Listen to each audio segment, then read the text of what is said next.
There is a quiet moment that lives beneath all the noise of life, a small and steady stillness that human beings have carried with them since the beginning of time. It is older than language and older than cities. It is a softness that exists beneath thought, beneath worry, and beneath the endless movement of the world. Tonight, as you settle into rest, we will travel into that quiet together, not by force and not by effort, but by slipping gently into the deep and ancient story of meditation. As you allow your body to become comfortable, you may notice the subtle rise and fall of your breath. The breath has always been here, accompanying you from the beginning. Each inhale and exhale reminding you that life moves in rhythms, in cycles, in waves.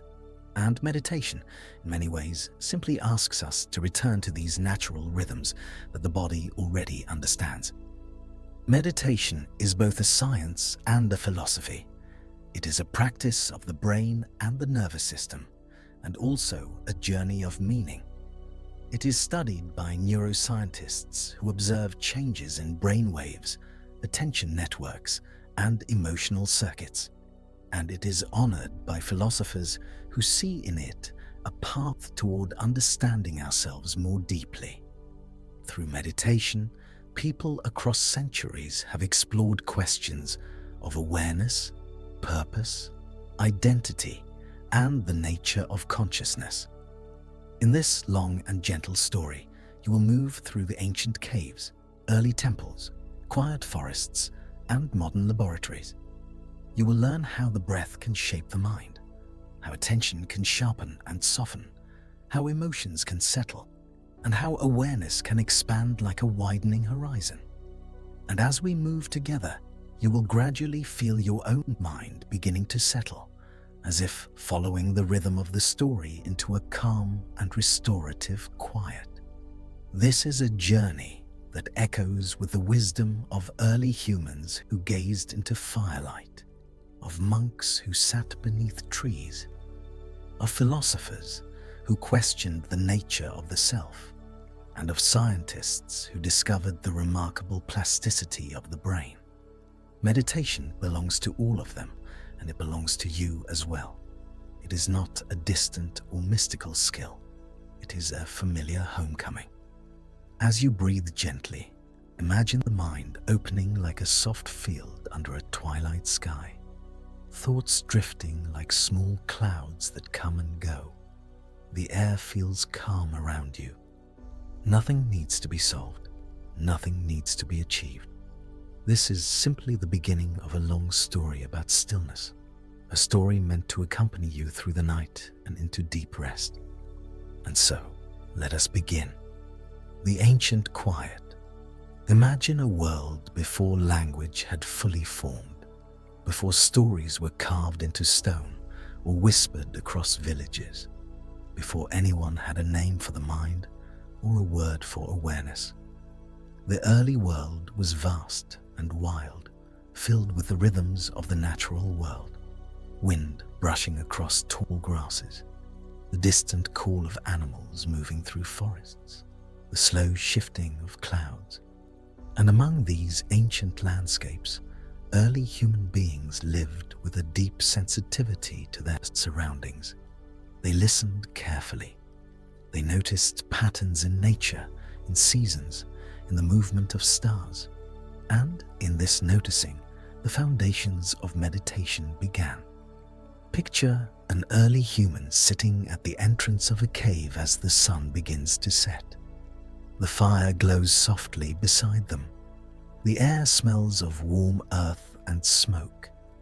There is no language for contemplation, yet something within them quiets as they watch the flames move. Their breath slows without instruction. Their eyes relax. Their mind becomes still. And in that moment of quiet observation, the earliest seeds of meditation are planted, not through philosophy or guidance, but through the simple act of being present with what is. Human beings evolved in environments that required careful awareness. Survival depended on tuning into subtle cues, noticing the faint rustle of leaves or the shift in the wind before a storm. This attentive presence shaped the brain, strengthening networks involved in focus, perception, and emotional regulation. And as people gathered near firelight or sat under the open sky, they discovered that stillness itself could become a refuge, a way to rest the mind after long days of effort, a place where thoughts could settle naturally, like dust in a quiet room. In those early caves where shadows danced across stone walls, the human mind learned to slow down. The quiet was not frightening, it was comforting. The slowness of breath and the warmth of the fire helped regulate the nervous system long before there were words like parasympathetic or mindfulness. The body responded instinctively, relaxing into states of safety and rest. These moments weren't called meditation, but they contained its essence. A return to the body, a softening of vigilance, a gentle shifting from doing to simply being. Over time, early humans began to express their sensitivity to inner and outer worlds through art. The first cave paintings were not merely decorations.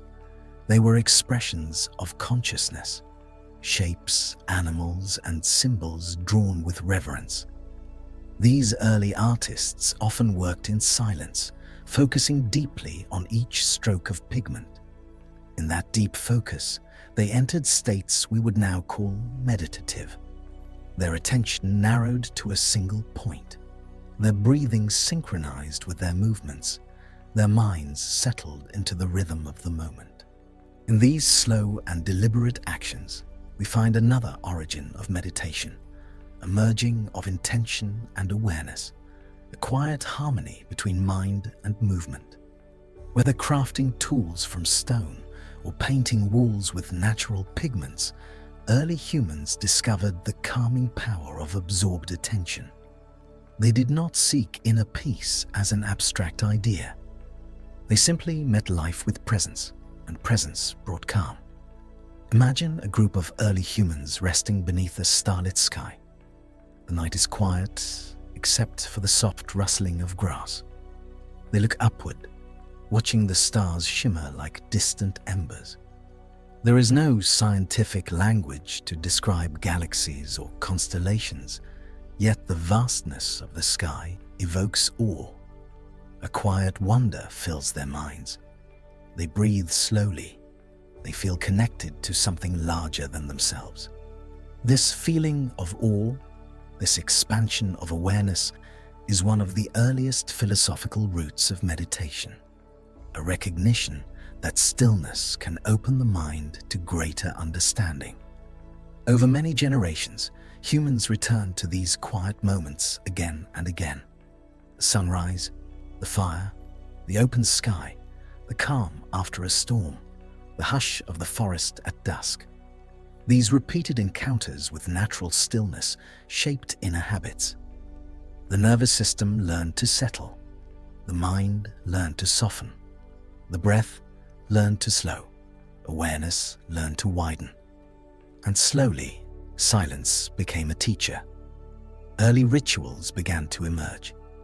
Groups would gather around firelight for shared moments of reflection, not necessarily through spoken stories, but through shared presence. The fire became a focal point, a symbol of warmth and safety. People sat together, breathing quietly, their attention drawn to the dancing flames. In these gatherings, the first communal meditations took place, long before the concept had a name. The group breath synchronized, heart rates slowed, the shared silence created connection. A wordless understanding that in quietness there is peace. Archaeologists believe that some of the oldest ceremonial sites were used for rituals involving stillness, breath, and observation. Ancient structures aligned with the rising sun or the phases of the moon suggest a deep contemplative relationship with nature. These alignments were not simply functional, they were reflections of how early humans experienced time and existence. To watch the sun rise from the same place each day was to learn patience. To observe the moon's cycles was to witness change. To sit still and wait for these moments was to practice awareness. As humans developed early languages, the first concepts of inner life began to form. Words emerged to describe feelings, thoughts, and dreams. With these new tools of expression, people started articulating the experience of the quiet mind. They spoke of stillness, of deep breath, of moments where the mind felt clear and open. These descriptions were simple but profound. They were the beginnings of the philosophical exploration of consciousness. Imagine an early philosopher, perhaps a wise elder of the tribe, sitting beside a river at dawn. They watch the water flow.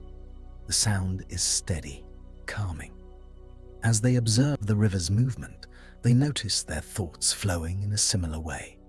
Thoughts rise and disappear, much like ripples across the water. The elder reflects on this connection, realizing that the mind can be like the river, constantly moving yet inherently peaceful beneath the shifting surface. This early analogy becomes a seed for future teachings, passed down through generations as a metaphor for awareness. Slowly, contemplation becomes a respected skill. Those who could quiet their minds were seen as having clarity, foresight, or wisdom. They became advisors, storytellers, and guides. Meditation, in its earliest form, became a way to access insight. Not mystical insight, but deep observation, grounded in the rhythms of nature and the workings of the mind. This early admiration for stillness laid the foundation for the contemplative traditions that would later emerge across civilizations. As human societies grew, so did their understanding of inner experience. In ancient settlements, people carved small figurines of peaceful faces, eyes gently closed, lips softly relaxed. These artifacts suggest moments of reflection or reverence. In some cultures, they were placed in homes or sacred spaces, perhaps to remind people of the value of stillness. In others, they may have symbolized ancestors or guides who embodied inner balance. In every case, they reflected a growing cultural appreciation for the quiet mind. The practices continued to evolve. In early agricultural communities, people learned to observe the seasons with patience. Planting seeds and waiting for harvest required trust, restraint, and attentiveness. These qualities also strengthened the internal landscape. People began to connect their outer work with inner states. Just as the earth needed time to rest, so did the mind. Just as growth required patience, so did understanding. This harmony between land and mind deepened the early philosophy of meditation. Imagine a farmer waking before dawn, standing in a quiet field. The sky is pale and cool. Birds have not yet begun to sing. They breathe deeply, feeling the softness of the morning. In this gentle pause before the labor of the day, the mind settles into natural peace. The breath is slow, the thoughts unhurried. It is a moment of meditation woven seamlessly into daily life, repeated through generations until it becomes part of cultural memory. Eventually, these natural contemplative habits developed into intentional practices. People created specific spaces for quiet reflection. Some carved small alcoves in rock walls where they could sit undisturbed. Others used clearings in the forest or protected areas near rivers. These early meditation spaces were simple but meaningful. The very act of sitting down in these places signaled to the mind that it was time to slow, to soften, to return inward. As time passed, myths and stories grew around these spaces. People began to believe that certain areas held special energies or spirits. But beneath the stories was a deeper truth. These places felt peaceful because they allowed the nervous system to relax. They offered refuge from noise and danger. They provided a setting where the mind could settle into its natural rhythms. The early understanding of sacredness was intertwined with the psychological effects of safety, stillness, and breath. The more humans explored these inner spaces, the more they discovered.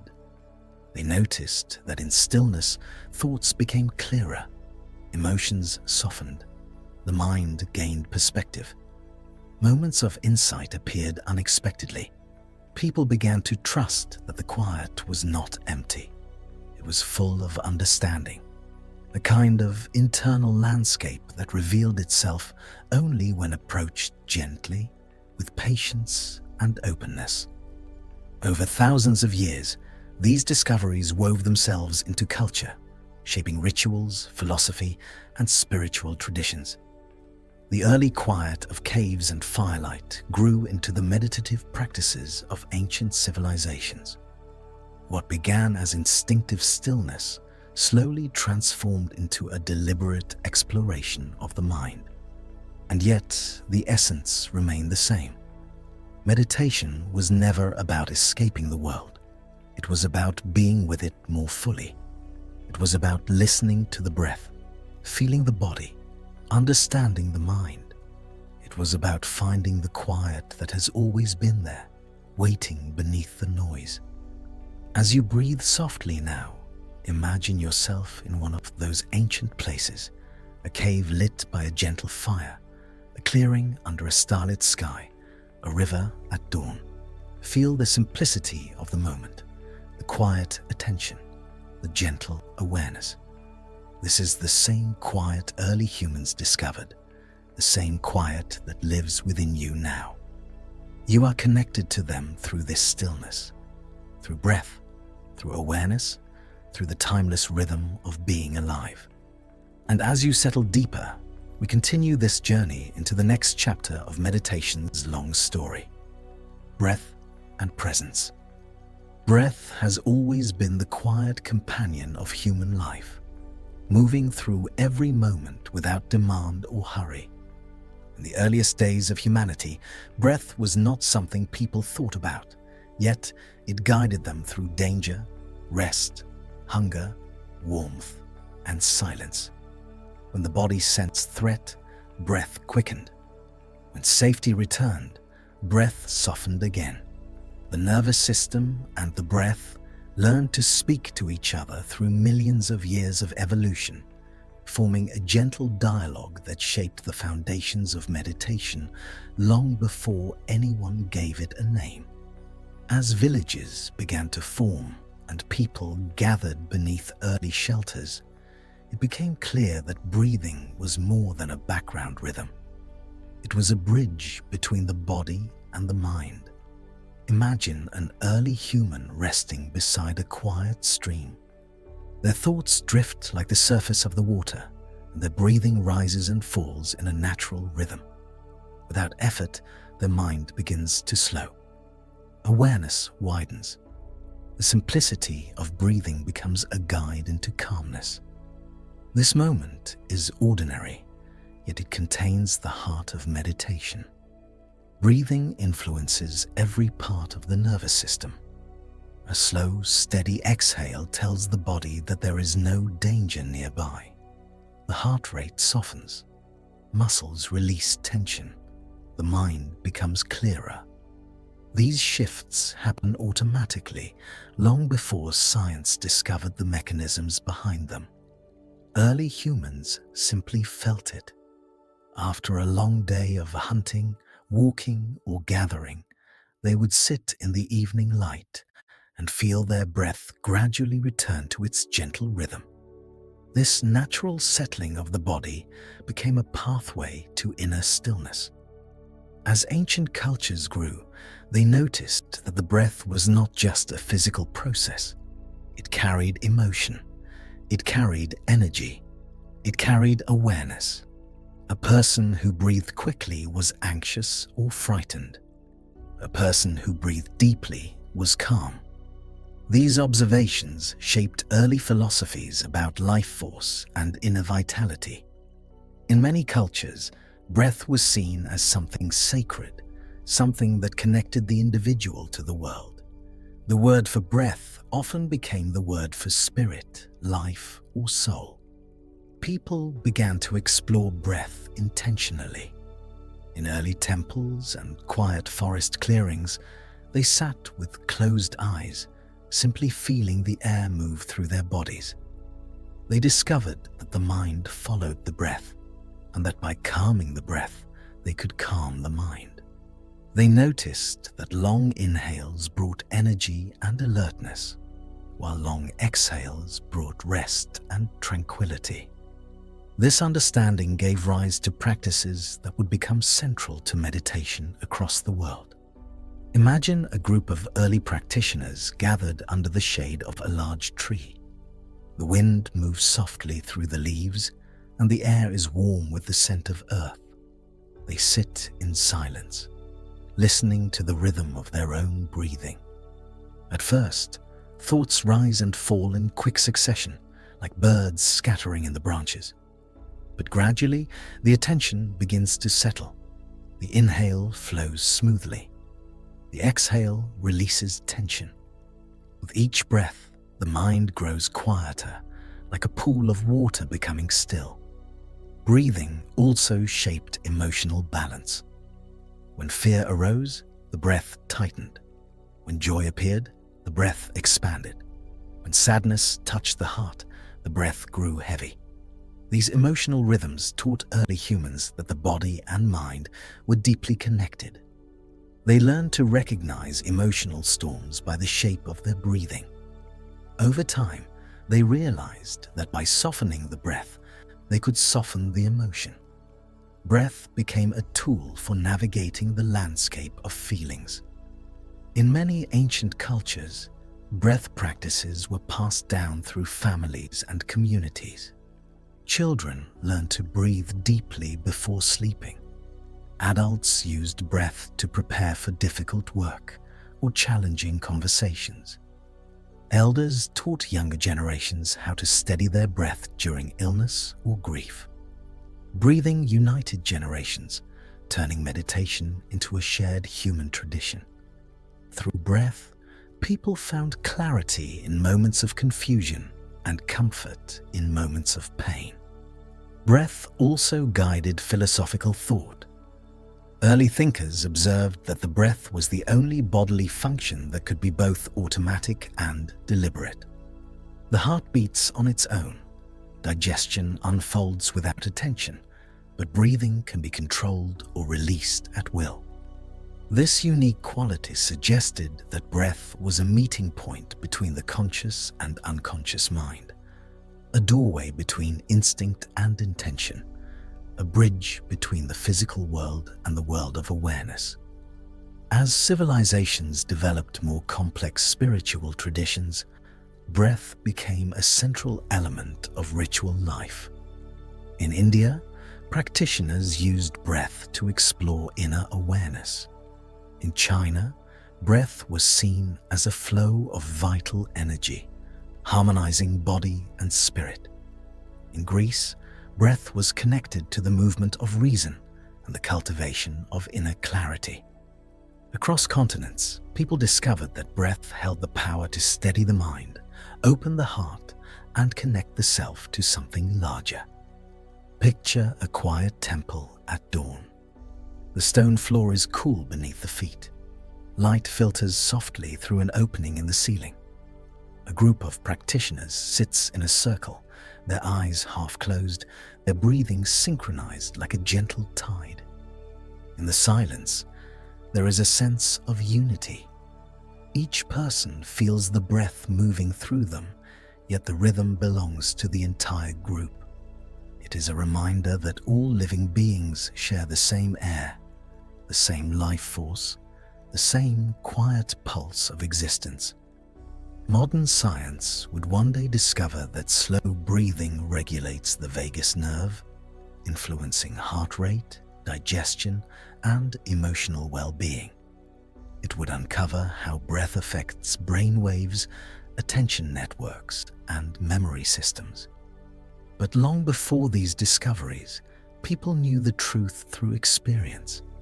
They felt the way breath could steady the mind and soften the heart. They learned that breathing could transform the inner world. As you listen now, your own breath moves gently. You may feel the coolness of the inhale and the warmth of the exhale. With each breath, the body relaxes a little more. The mind loosens its grip on the day. The rhythm becomes soft and steady, guiding you inward. There is nothing to change, nothing to control. Simply breathing, just as humans have done since the beginning. Breath is presence. Breath is grounding. Breath is the oldest meditation teacher the world has ever known. And as you continue to breathe quietly, the story deepens, moving gently toward the next chapter of meditation's long and human journey. The mind at rest. The mind has always been a restless companion, moving from memory to imagination, from worry to curiosity, from the present moment to distant places in thought. Yet within its constant motion lies a natural capacity for stillness. The mind can rest, it can soften, it can settle into clarity. This capacity is ancient and deeply woven into the nervous system.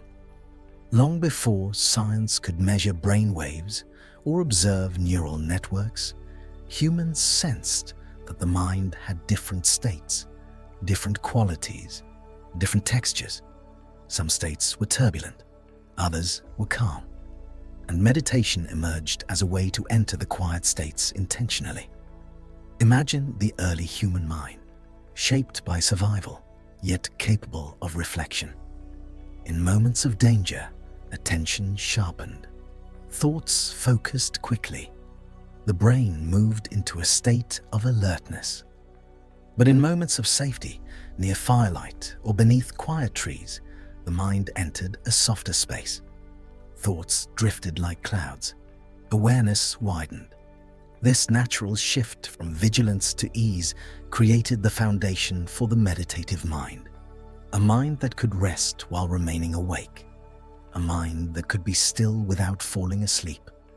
As civilizations developed, people became increasingly aware of the mind's changing landscapes. They noticed how thoughts moved in cycles, how emotions rose and faded, how the mind could be noisy one moment and peaceful the next. They observed how focusing on a single object, like a flame or a breath, could steady inner movement. Over time, these observations formed the earliest theories about the mind's nature. These theories were simple, yet profound. They recognized that the mind was not fixed. It was fluid, shaped by attention, shaped by breath, shaped by intention. Meditation became a way to explore these inner landscapes. By sitting quietly, people learned to watch thoughts rather than getting swept away by them. They began to see the mind like a wide sky, with thoughts appearing like birds or drifting clouds. This shift in perspective changed everything. Instead of believing that thoughts were commands or truths, they began to see them as temporary events, passing movements of energy. This simple insight opened the door to inner peace. When thoughts were no longer seen as storms, but as weather, the mind could rest naturally. In many ancient cultures, meditation was described as the art of clearing the inner field. Just as a farmer clears a field before planting seeds, a meditator clears the mind of the unnecessary clutter, not by force, but by allowing thoughts to settle on their own. This gentle clearing created space for clarity, a space for insight, a space for calm. The mind, once chaotic, became spacious and quiet. This spaciousness was not emptiness. It was alive with awareness. It was the resting mind. As philosophical traditions emerged, thinkers began to describe different states of consciousness. In India, sages spoke of deeper layers of mind that could be accessed through meditation. In China, Taoist practitioners explored stillness as a natural expression of harmony with the world. In Greece, philosophers noticed that contemplation brought clarity and wisdom. Despite geographic distance, these traditions shared a central insight. The mind could rest in awareness, and in that rest, understanding grew. Modern science would one day confirm these ancient intuitions. It would discover that the brain shifts into different patterns when the mind becomes still. Brain waves slow. Networks responsible for self-referential thinking become quieter. Areas involved in attention become more stable. The nervous system relaxes. Hormones associated with stress decrease. The entire organism enters a state of balanced calm. Yet for thousands of years, people understood this through experience alone. They felt the stillness. They trusted its effects.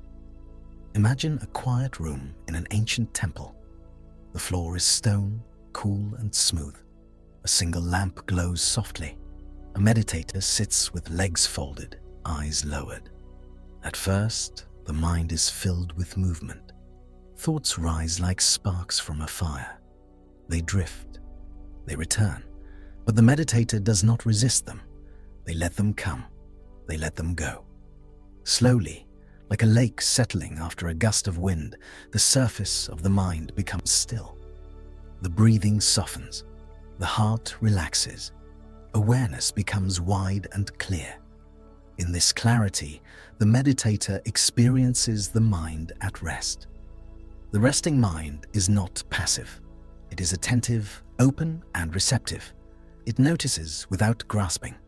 It observes without being pulled. This quality of relaxed awareness is the core of meditation. In this state, thoughts lose their tension. Emotions lose their heaviness. The mind becomes like a gentle shore, receiving each wave and letting it dissolve naturally. This effortless receiving is what makes meditation restorative. The mind is finally free from constant effort. It can simply be. People throughout history noticed that when the mind rests, insight arises. Problems that once seemed tangled become simple. Emotions that once felt overwhelming lose their intensity. The mind sees patterns more clearly. This clarity led many to believe that meditation unlocked higher understanding. But in reality, the mind was simply functioning without interference, without noise, without fragmentation. The clarity was always there, hidden beneath layers of distraction. In daily life, the human mind often becomes cluttered. Memories, plans, worries, and expectations compete for attention. This constant movement exhausts the brain. Thoughts overlap, emotions tighten. The nervous system reacts as though danger is always near. Meditation interrupts this cycle. It invites the mind to slow down, to unburden itself, to release excess tension. As the mind rests, the body follows. Muscles soften, the heart steadies, breath deepens, the whole organism recalibrates. People in ancient times observed this naturally. After long periods of meditation, they felt more grounded, more centered, more connected to themselves. This renewed clarity helped them make decisions, understand emotions, and relate to others with patience. Meditation became not just a spiritual practice, but a practical tool for daily life, a way to maintain balance in a world filled with challenges. As you listen now, you may feel your own mind beginning to soften. Thoughts may drift more slowly, the breath may become gentler, the world may feel slightly more distant, as if you are watching from a place of calm. This is the beginning of the resting mind. a mind that does not need to chase anything or resist anything, a mind that settles naturally when given space. Imagine yourself lying somewhere peaceful, perhaps on soft grass beneath a wide sky, or on a quiet beach where waves roll in with steady rhythm. Your mind opens like the horizon. Thoughts move like gentle winds, coming and going. Nothing pulls you, nothing pushes you. You are simply resting in awareness. This spaciousness is always available. It is part of your biology, part of your inheritance as a human being. The resting mind is not something you create.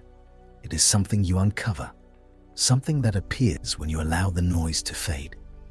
Like stars appearing when the sky grows dark, they were always there, hidden behind light.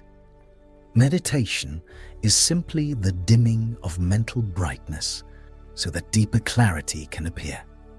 In this stillness, you reconnect with the natural intelligence of the mind. Ancient teachers describe the resting mind as a mirror. It reflects everything clearly, but holds on to nothing.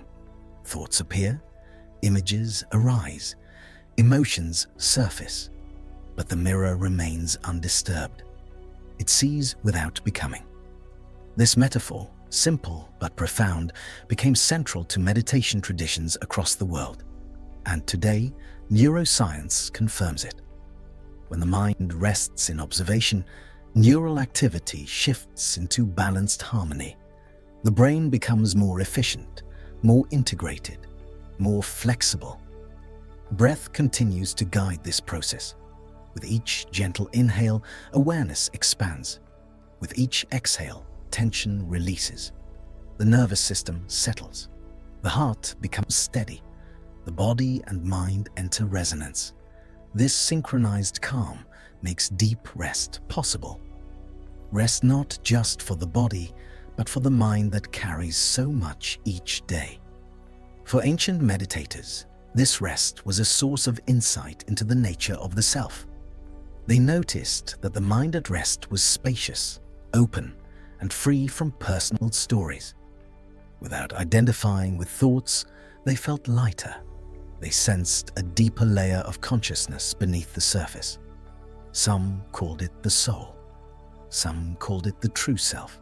Some called it awareness. But the experience was shared, a feeling of resting in something vast and peaceful. You may feel a hint of that now, a sense of spaciousness around your thoughts, a gentle distance from the day's concerns, a quiet unfolding within. This is not imagination. It is the nervous system shifting into a state of calm awareness, a state the brain is built to enter, a state that supports healing, clarity, and sleep. As your breath continues, imagine the mind becoming like a soft twilight sky. The brightness of the day fades, the noise settles, thoughts appear like faint stars, gentle and unobtrusive. You watch them without strain. You let them shimmer and fade. The mind becomes vast, open, and deeply calm. This is the mind at rest, a natural harmony that meditation reveals, a quiet intelligence beneath the surface of thought. A peaceful field where awareness can settle and expand. And as your mind rests more deeply, the story flows onward into the philosophies that shaped meditation across the ancient world. Philosophies of meditation. Across the ancient world, the search for inner quiet took many forms, shaped by landscapes, cultures, climates, and the deep questions that lived in the hearts of early civilizations. Though these cultures developed far apart, separated by mountains, deserts, and oceans, their reflections on the mind shared remarkable similarities. They looked inward, they listened to breath, they observed thoughts, they explored the nature of awareness, and from their explorations grew philosophies that would guide humanity for thousands of years. Imagine the early dawn of ancient India. The sky is pale gold. Mist rises gently from riverbanks.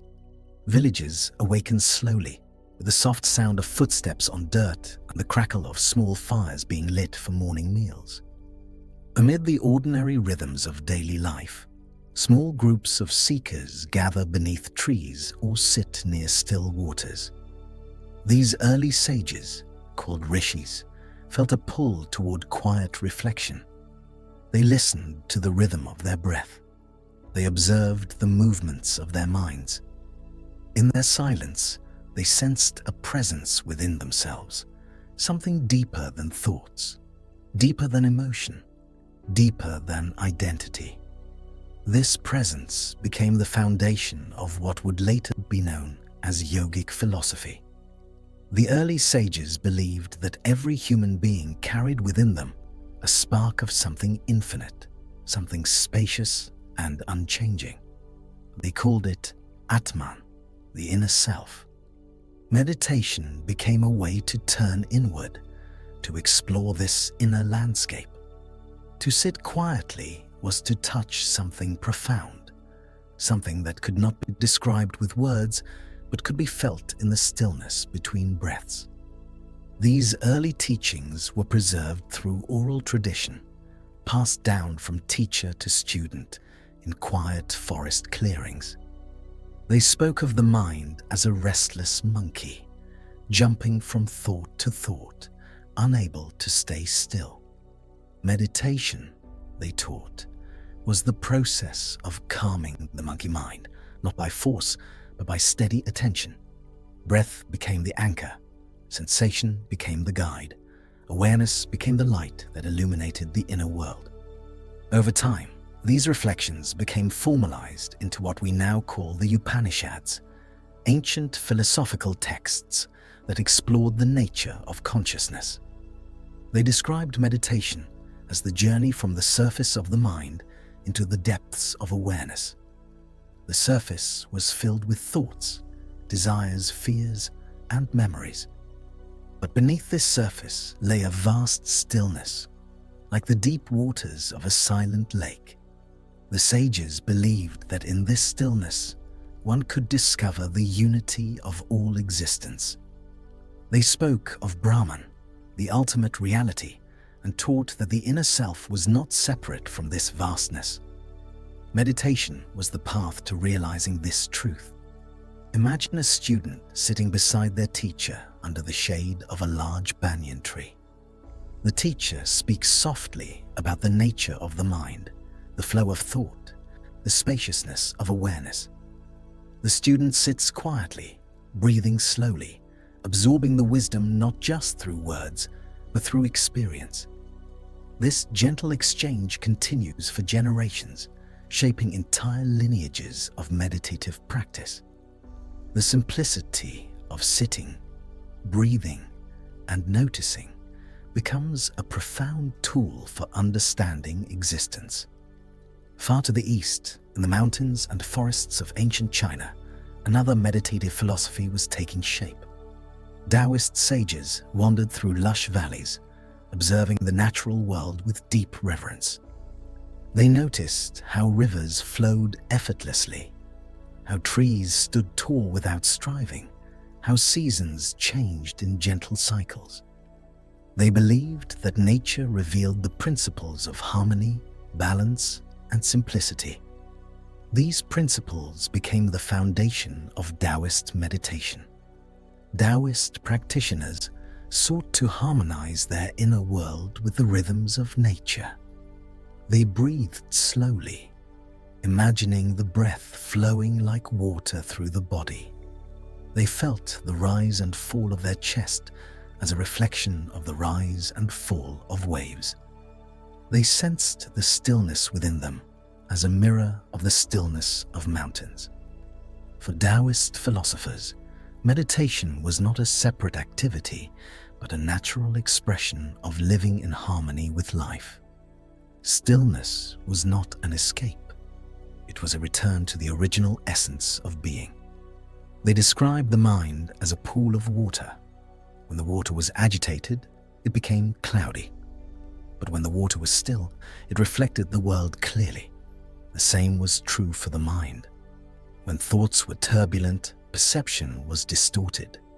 But when thoughts settled, clarity emerged naturally. The goal of meditation was not to achieve something extraordinary, but to restore the natural clarity that already existed within each person.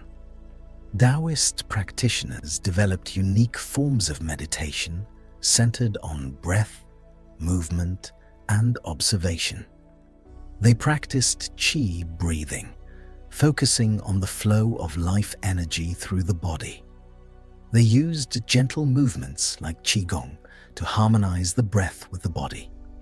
They sat in stillness, allowing thoughts to drift without attachment. Through these practices, they cultivated inner peace, longevity, and deep understanding of life's cycles. Meanwhile, in ancient Greece, philosophers were exploring the mind through contemplation and reasoning. Though their environments were filled with bustling marketplaces and lively debates, thinkers like Pythagoras, Heraclitus, and Plato sought moments of quiet reflection. They believed that truth could be found not only in logic, but in the introspective space between thoughts. They noticed that stepping back from the noise of society allowed insights to arise more naturally. Greek philosophers practiced forms of meditation that involved focusing the mind, examining inner experiences, and seeking harmony between reason and emotion. They sat near the sea, listening to waves rolling against the shore, and reflected on the nature of perception. They walked slowly through olive groves, contemplating the patterns of thought. They viewed meditation as a way to refine the mind, to sharpen self-awareness, and to cultivate virtue. Socrates, known for his deep self-inquiry, often paused in the middle of conversations to fall into silent contemplation. He believed that knowing oneself was the foundation of all wisdom. Meditation, for him, was a practice of turning inward, examining one's beliefs, emotions, and motivations. It was a way to align the mind with truth. Across these cultures, despite their differences, a common thread emerged. Meditation was a way to understand the mind, a way to quiet the noise, a way to access deeper layers of consciousness. Whether described as unity with the self, harmony with nature, or inquiry into truth, meditation became a universal tool for inner exploration. In India, meditation became intertwined with spirituality, forming the core of traditions like yoga and Buddhism. Buddha himself, after years of searching, discovered enlightenment through meditation. He observed the breath, the body, the mind, and the arising and passing of sensations. Through this simple and profound observation, he understood the nature of suffering and the path to freedom. His teachings spread across Asia, shaping countless meditation traditions from Zen to Vipassana. In China, meditation became a way to align with the Tao, the unspoken principle that underlies all things. Practitioners sought to become still like water, flexible like bamboo, and open like the sky.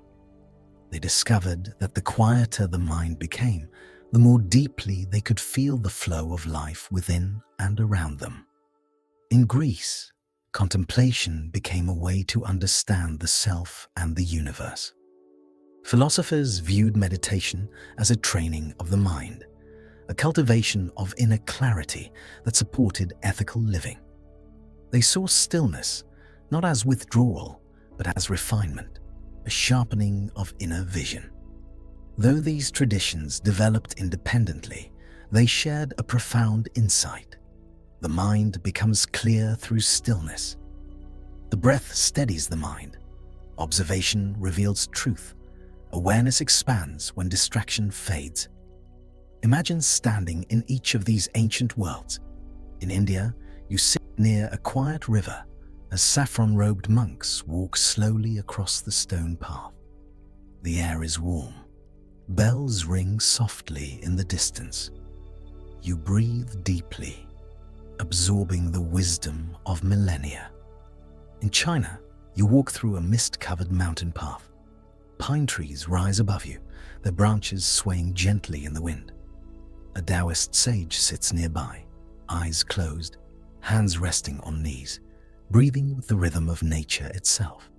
The silence is alive with tranquility.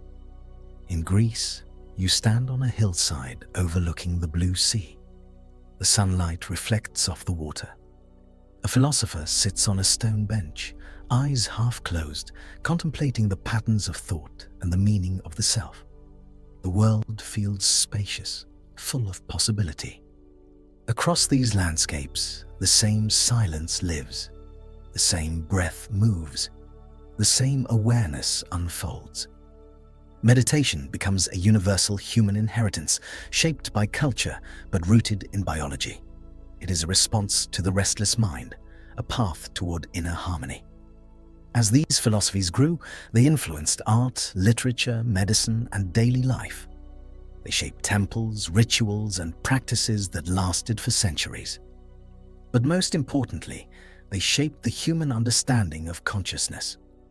They taught that awareness could be trained, that the mind could be transformed, that inner peace was not dependent on external circumstances, but could be cultivated through practice. Modern neuroscience would one day confirm these ancient insights. It would show that meditation changes brain structure, increases emotional regulation, enhances attention, and reduces stress. But the philosophers of the ancient world did not need brain scans to understand the value of stillness. They felt it, they lived it, they passed it down. You may feel traces of their wisdom in yourself now, a quietness in your breath, a slowing of thoughts, a softening in your body. These subtle shifts reflect the same inner processes that sages and philosophers observed thousands of years ago. You are participating in a tradition that spans generations, continents, and civilizations. Meditation is not a modern invention. It is a human instinct, a return to the natural stillness that lives beneath the surface of thought, a practice of remembering who you are beneath the noise of life. As you rest more deeply, the story will continue into the next chapter, exploring the nature of awareness and attention, the mechanics of the thinking mind, and the quiet intelligence that emerges through practice. Awareness and attention. Awareness is the quiet field in which all experience unfolds, and attention is the gentle movement within that field. Together, they form the foundation of the human mind. Long before anyone studied the brain or measured the flow of neural signals, people sensed that awareness could widen or narrow, soften or sharpen, expand into the horizon, or focus on a single breath. They noticed that attention could be scattered like leaves in the wind, or collected like sunlight through a lens. Meditation emerged as a way to understand these forces, to work with them, and to shape them with patience and care. Imagine a calm morning in an ancient village. The sun has just begun to rise, and the air carries the coolness of night. A young apprentice sits on the ground near the doorway of their home, watching the world wake. A bird lifts its wings. A breeze moves gently across the grass. The apprentice feels the warmth of sunlight touch their face. All of these sensations arise in the field of awareness. They are not forced, they simply appear, and the apprentice notices that awareness does not choose. It receives, it opens, it holds every experience without effort. This early reflection, simple and quiet, becomes the seed of understanding awareness. Everything that appears in the mind is known through awareness. Whether it is the sound of footsteps, the warmth of the sun, the cool touch of morning air, or the rising of a thought, awareness receives it. Awareness is not the thought. It is the space in which the thought occurs. Awareness is not the sound. It is the openness that allows the sound to be heard. Awareness is the silent witness behind every moment. Attention, on the other hand, is the movement of awareness. It is the mind's ability to select one thing from the flow of experience and rest upon it. When the apprentice focuses on the bird's wings, that is attention. When they shift to the feeling of their breath, that is attention moving. Awareness is the sky. Attention is the beam of sunlight moving across it. Meditation teaches the mind to find balance between the two, to widen awareness like a calm horizon and to steady attention like a gentle flame. Across ancient cultures, people studied these qualities with profound curiosity. In India, attention was trained through focusing on breath, sound, or internal sensation. Practitioners learned to hold attention gently, not with strain, but with softness. They discovered that when attention relaxed, awareness widened naturally. The mind became spacious, open, and calm. In this spaciousness, thoughts became less dense, emotions became less overwhelming. There was room for everything to arise and dissolve. In China, Taoist practitioners observed attention the same way they observed nature. They noticed that when attention was forced, it tightened like a clenched fist. But when attention was allowed to settle naturally, it flowed like water, finding its own level. They practiced gazing softly at distant mountains, listening without resistance to the wind, or feeling the breath without directing it. Their attention became flexible, gentle, and steady. This flexibility revealed a deeper truth. Attention is not something to control, it is something to allow. Greek philosophers explored awareness through contemplation. They spent long hours observing the currents of their own thought. They noticed that attention often wandered without permission, drifting from idea to idea. They practiced bringing it back, not by harsh discipline, but by repeated intention. Over time, they discovered that attention, like a young child, could be guided with kindness. When treated gently, it grew stronger. It learned to remain steady. It learned to return to the present moment. As these traditions matured, they developed sophisticated techniques for training awareness and attention. Some focused on a single object, like a flame or a mantra. Others focused on the breath or heartbeat. Some widened awareness to include the entire field of experience, observing thoughts, sensations, and emotions as they appeared. Each technique served the same purpose: to help the mind settle, to help attention become steady, to help awareness expand into clarity. Imagine a practitioner sitting in a quiet room, eyes half closed, back relaxed. They begin by noticing their breath, not controlling it, simply noticing. Attention rests on the inhale, feeling the coolness of air entering the nostrils. It rests on the exhale, sensing the warmth leaving the body. Thoughts drift in, memories arise, images appear, but the practitioner allows them to pass like leaves floating on a river. They return to breath gently, like guiding a small boat back to the center of a wide lake. Over time, the practitioner notices something subtle. The breath is no longer just a physical process. It becomes a rhythm of awareness, a wave that carries attention inward. With each inhale, awareness brightens. With each exhale, the mind softens. The body sinks deeper into calm. And in this calm, awareness expands. Thoughts become lighter, like echoes in a distant valley. sensations become gentle, like soft ripples in a pool. The practitioner begins to feel the spaciousness of the mind.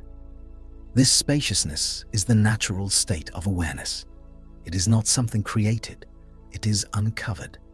When thoughts quiet, awareness reveals itself as open, clear, and vast. This openness holds everything without resistance. A sensation in the chest, a memory from childhood, a faint sound outside. Awareness receives them all, but clings to none. This non-clinging is the heart of meditative insight. It shows the mind that it does not need to grasp. It does not need to fight. It can rest, open, and free. As awareness expands, attention becomes more refined. It can focus on subtle sensations, like the soft pulse of the heartbeat or the gentle movement of the diaphragm. It can rest on a single sound, like the hum of wind or the soft flow of water. It can observe thoughts as they arise in the mind without being pulled into their stories. This refined attention reveals the mechanics of the mind. It shows that thoughts are not solid. They appear and disappear. It shows that emotions are not permanent. They rise, peak, and fade. It shows that even identity is fluid, changing with experience. In ancient meditation schools, teachers guided students through this exploration with great care. They encouraged them to observe attention like watching a small flame flicker in the wind. When the flame wavered, they did not judge. They simply returned to the practice. They trained attention not through force, but through repetition. They understood that the mind is a delicate instrument. It responds best to patience. Over months and years, attention grows stronger, steadier, more stable. Modern neuroscience confirms these ancient observations. Attention is supported by networks in the brain that can be strengthened through practice. The prefrontal cortex becomes more active and efficient. The default mode network becomes quieter, reducing rumination and mental noise. The brain becomes more integrated, more balanced, more flexible. Meditation literally reshapes neural pathways, supporting clarity, focus, and emotional resilience. But ancient practitioners did not need scanners to understand this. They felt the transformation within themselves. As you rest now, you may begin to notice your own awareness widening. Sounds become softer, yet clearer. Sensations become more noticeable, yet less demanding. Thoughts drift through the mind like gentle clouds. They do not carry the same weight. They do not pull you with the same force. This is the natural unfolding of awareness when the body is relaxed and the breath flows slowly. You are experiencing what countless practitioners across millennia have felt: a quiet opening of the inner world. Imagine yourself lying in a peaceful forest clearing. Sunlight filters through the trees. The air is cool. You hear the soft movement of leaves above you. Your awareness opens like a gentle field. Every sound enters softly. Every sensation arrives without tension. Your attention moves lightly, resting on whatever feels natural: the breath, the warmth of sunlight, the distant sound of water. Nothing is forced. Nothing is controlled. Awareness simply receives. This receiving is the essence of meditation. It reveals the mind as a spacious, fluid, and responsive field. It shows that attention can be trained not through pressure, but through gentle returning, through noticing, through openness. As this practice deepens, awareness becomes the ground of experience. Thoughts may continue, but they no longer disrupt the calm. Emotions may arise, but they no longer overwhelm. The mind begins to rest in its natural clarity. In ancient monasteries, Practitioners describe this clarity as the opening of the inner eye, a way of seeing the world not through the lens of desire or fear, but through the quiet light of awareness. They noticed that when attention was steady and awareness was wide, the world appeared more vivid. Colors became richer, sounds became clearer, emotions became more understandable. Awareness brought both calm and insight. This insight extended into daily life.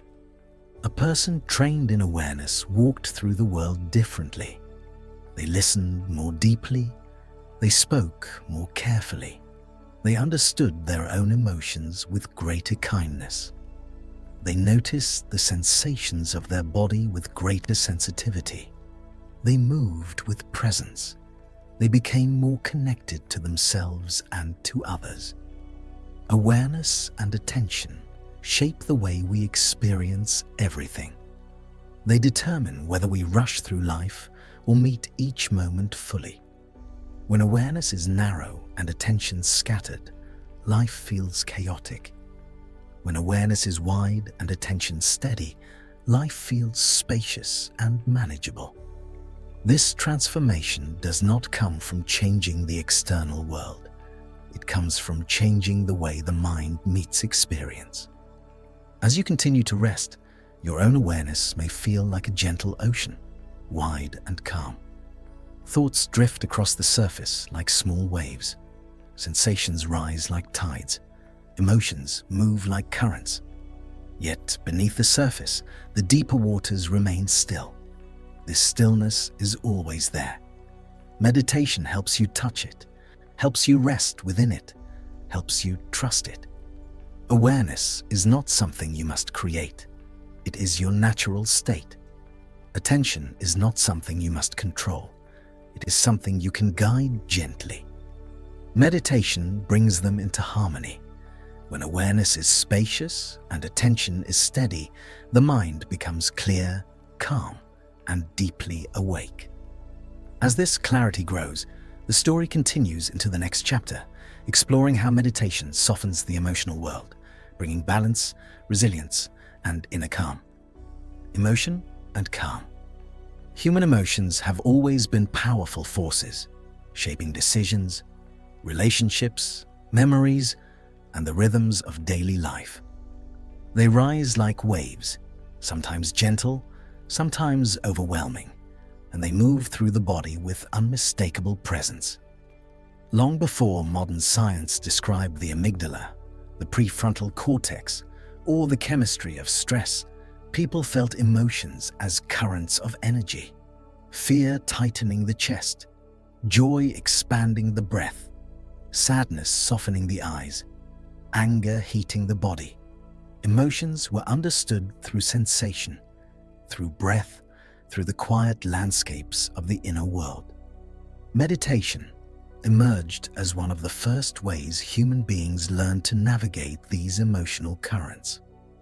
Rather than fighting emotions or being controlled by them, meditators learned to observe them, to feel them without becoming them, to allow the waves to rise and fall naturally without clinging or resistance. This was not detachment. It was understanding. A deep recognition that emotions are temporary movements in the mind and body, not permanent truths. Imagine a person in an ancient village at the end of a long day. Their heart is heavy with worry. Perhaps a loved one is ill. Perhaps a season of drought threatens the harvest. The mind becomes crowded with thoughts. The breath becomes shallow. The body stiffens. They walk to the edge of the village, where a quiet grove of trees stands. They sit beneath a large trunk, close their eyes, and breathe. At first, the worry is loud. Thoughts rush like wind. But slowly, as the breath softens, the body begins to relax. The emotional storm loosens its grip. The person feels the weight in their chest ease, the tightness in their shoulders soften. They discover, perhaps for the first time, that emotion can be felt and released without being feared. This simple act, sitting with emotion, became the foundation of emotional meditation practices across cultures. People learned that when they breathed slowly, the body signaled safety to the brain. The heart rate lowered, stress hormones decreased, the nervous system shifted from fight or flight into rest and digest. The mind followed the body's lead, settling into clarity.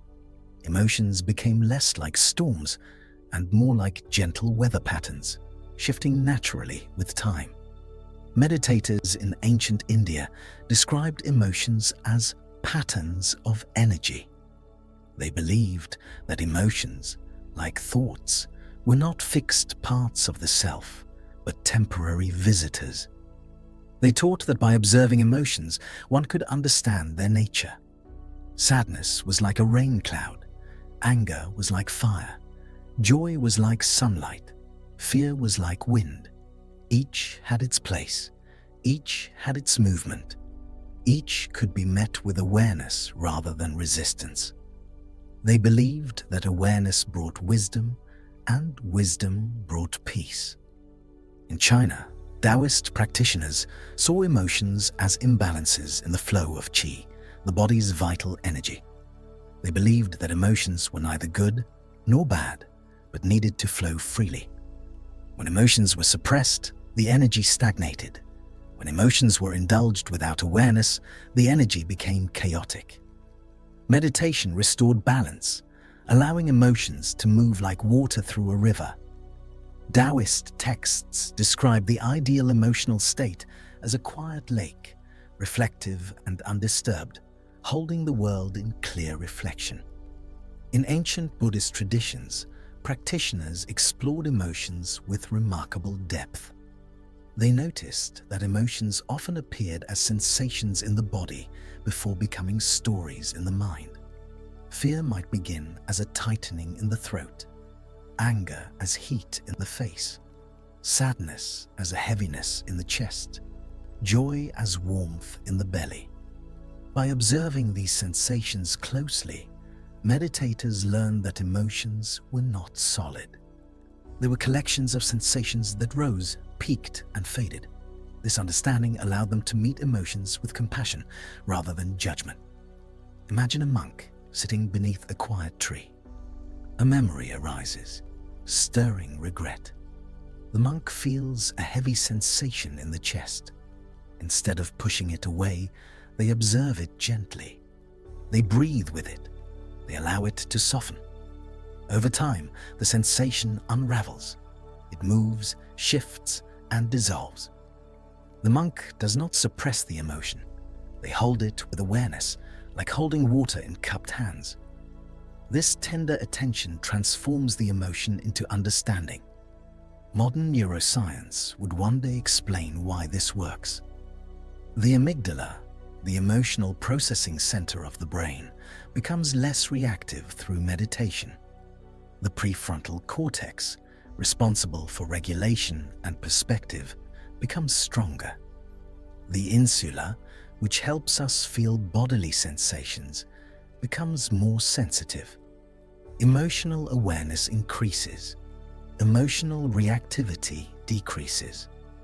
Meditation helps the brain respond to emotions rather than react automatically. But ancient meditators understood this through experience alone. Meditation teaches that emotions are not enemies. They are messages, signals from the body, shaped by experience, memory, and meaning. When met with awareness, they reveal their purpose. Fear warns of danger or vulnerability. Anger points to boundaries. Sadness speaks of loss or longing. Joy connects us to beauty. Through meditation, emotions become guides rather than obstacles. Imagine lying in a quiet room. The air is still. Your breath moves gently. A feeling arises, perhaps a lingering worry, a soft sadness, or a faint irritation. Instead of turning away, you notice it. You feel where it lives in the body, maybe a tension in the chest, a knot in the stomach, a heaviness in the throat. You breathe into it slowly. With each exhale, the grip loosens. The emotion becomes less sharp, less solid. It becomes a sensation, a movement, a release. This softening is the gift of awareness. Ancient teachers described emotions as visitors arriving at the door of the mind. Some visitors brought comfort, some brought discomfort, but all were temporary. All were meant to be acknowledged. Not all were meant to stay. Meditation teaches the art of welcoming without attachment, opening the door, meeting the visitor, and allowing them to leave when their message is delivered. In daily life, emotional storms often feel overwhelming because the mind resists them. Fear grows when avoided. Anger intensifies when suppressed. Sadness deepens when pushed away. Meditation interrupts this cycle. It invites emotions into the space of awareness where they lose their intensity. The simple act of acknowledging an emotion reduces its power. The mind no longer fights itself. The body no longer carries unspoken tension. Emotional calm emerges naturally. Imagine a person in an ancient monastery learning this for the first time.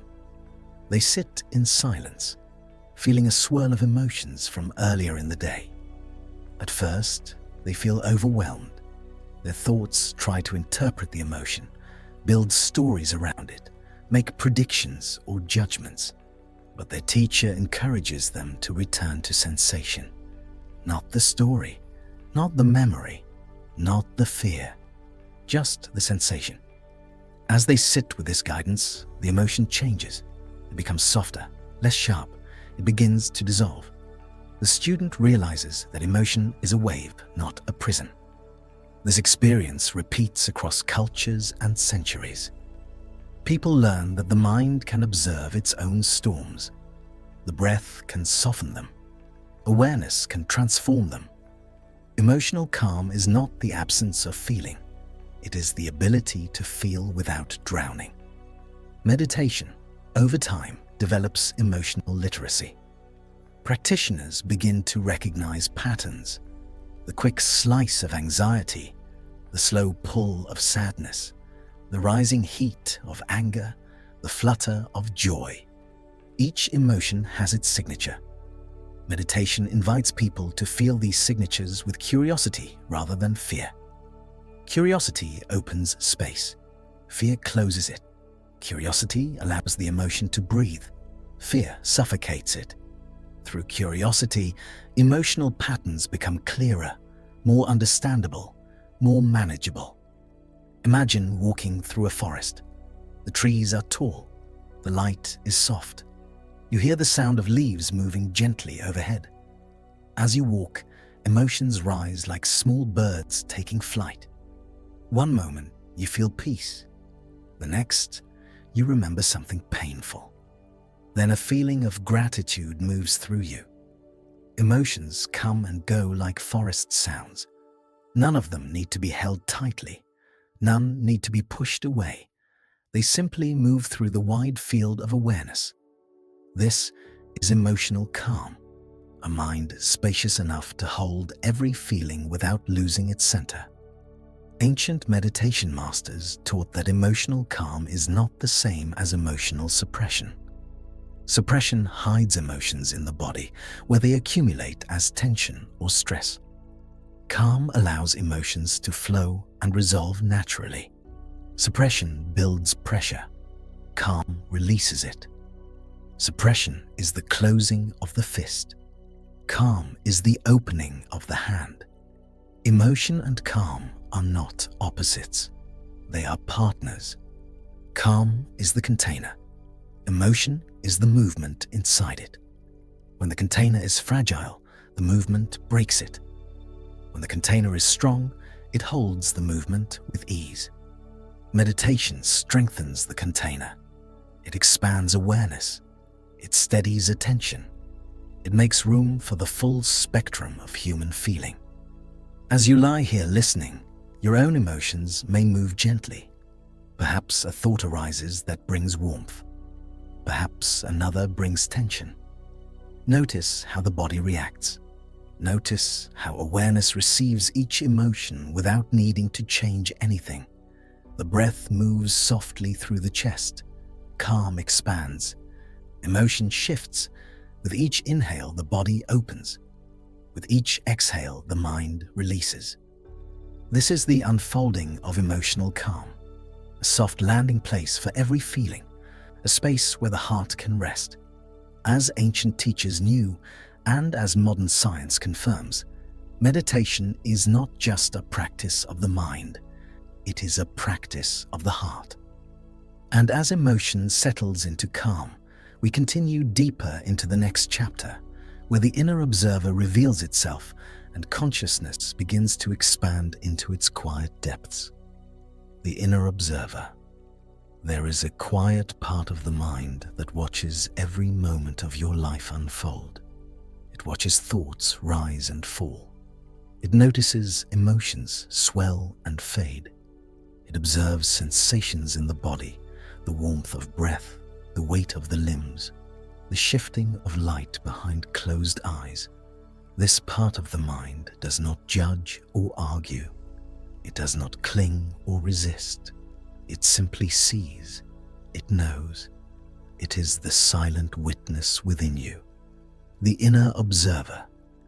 Long before neuroscientists studied consciousness, long before philosophers wrote about perception or awareness, people sensed that there was something inside them that did not change, even as everything else changed around it. The body aged, thoughts shifted, emotions moved like weather, but something remained steady, something remained untouched, a still and silent presence behind all experience.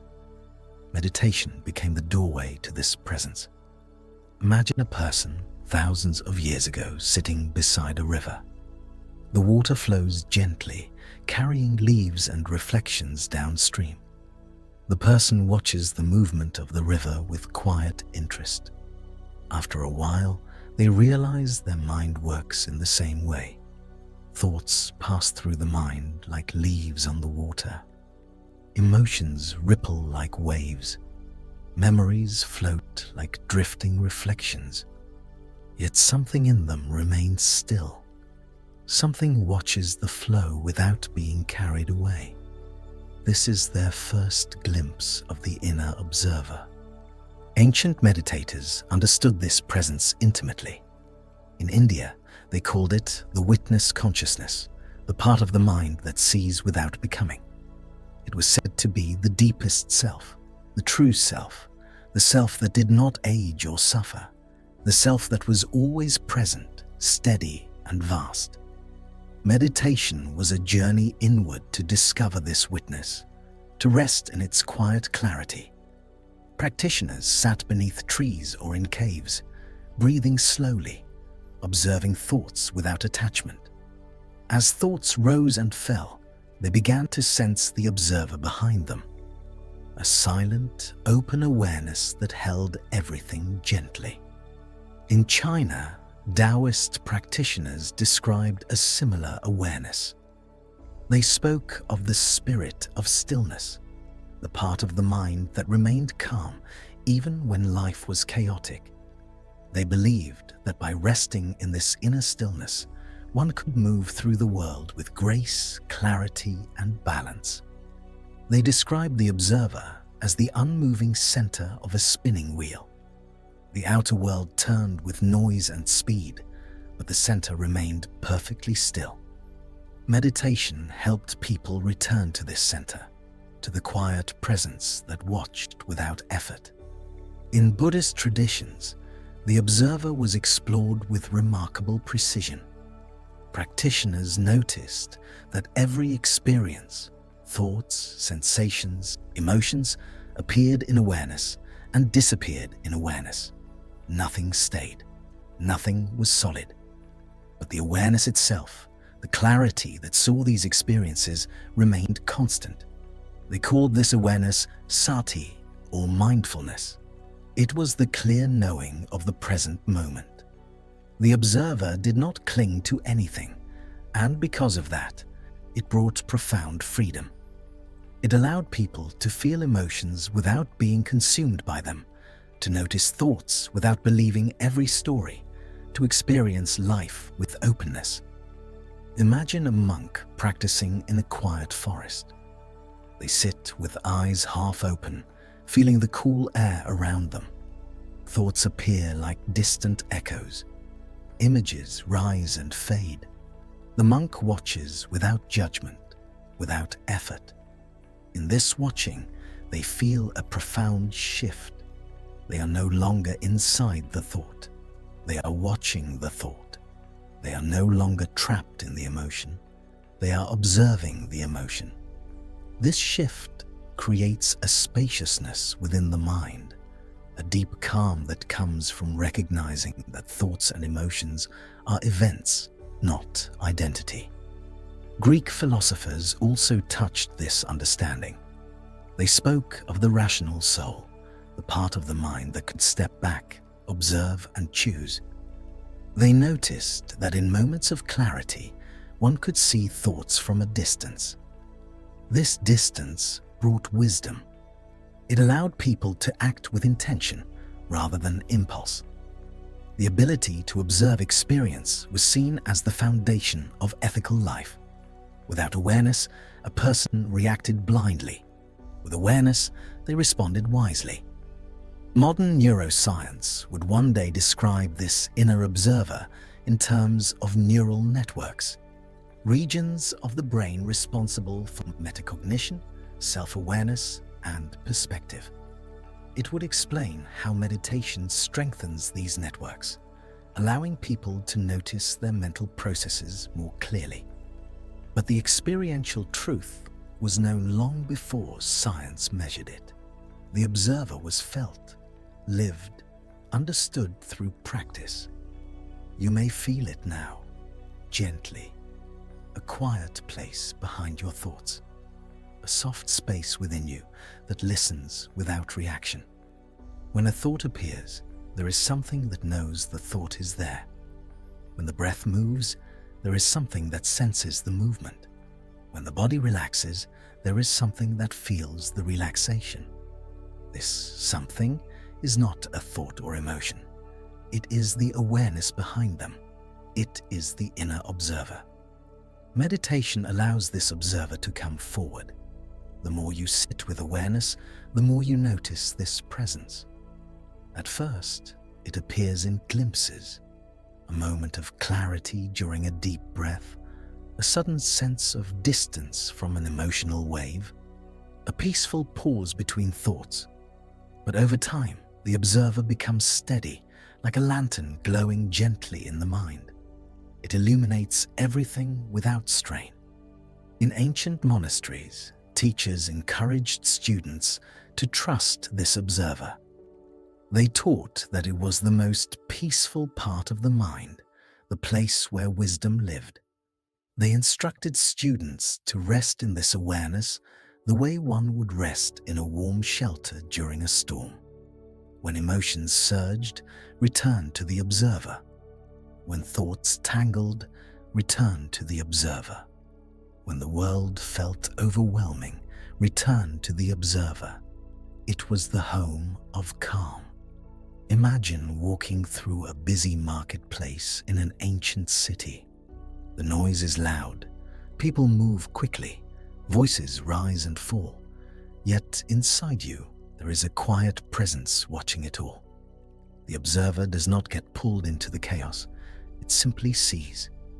This inner steadiness allows you to remain calm, even in the midst of noise. This calm becomes a way of moving through life, not with tension, but with clarity. The inner observer does not suppress experience. It embraces it. It does not deny emotion. It feels it fully. It does not resist thought. It simply sees it arise and dissolve. This gentle seeing dissolves tension. It brings spaciousness. It softens the edges of experience. Over time, the observer becomes a familiar companion, a trusted guide within the mind. Ancient texts often describe the observer as a silent friend, always present, always patient, never demanding. It waits for you to notice it. When you do, the world inside slows down. You begin to see experience clearly, without distortion. You begin to sense that you are more than your thoughts, more than your emotions, more than your roles or identity. You are the awareness in which all of these arise. This insight can be deeply liberating. It loosens the grip of fear. Fear often comes from believing thoughts too strongly, from identifying with every emotion. When you observe fear rather than become it, it loses its power. It becomes a movement in the body, a tightening in the stomach, a quickening of the breath, something you can breathe with, something you can watch soften. The same is true of anger. When anger is observed, it transforms. The heat in the chest becomes a sensation. The tension in the jaw becomes a feeling. Awareness softens these sensations. Breath cools them. Reflection turns them into understanding. Sadness, too, becomes gentler when observed. Instead of overwhelming the mind, it becomes a wave that rises and falls. The observer holds the sadness with tenderness, like holding a small bird. This tenderness allows sadness to move through without becoming stuck. Joy becomes richer when observed. Instead of rushing past, joy is felt fully. Awareness expands to hold it. Gratitude grows. The mind becomes more open to beauty. Meditation does not prevent emotions. It transforms the relationship to them. It teaches the mind to feel with clarity and presence without drowning in experience. This transformation begins with the observer, the silent witness that sees everything but clings to nothing. As you lie here, breathing gently, you may notice a softening in your awareness.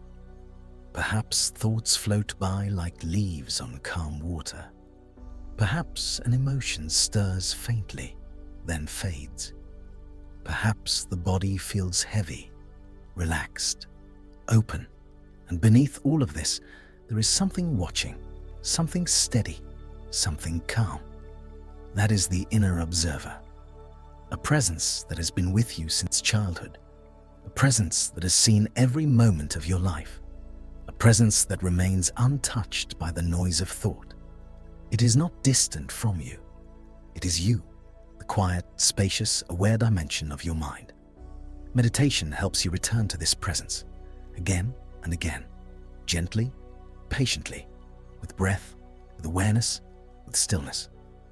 As this presence deepens, the story continues into the next chapter, where the ancient rituals of meditation meet the modern world, and science begins to illuminate what the sages always knew. From ritual to science.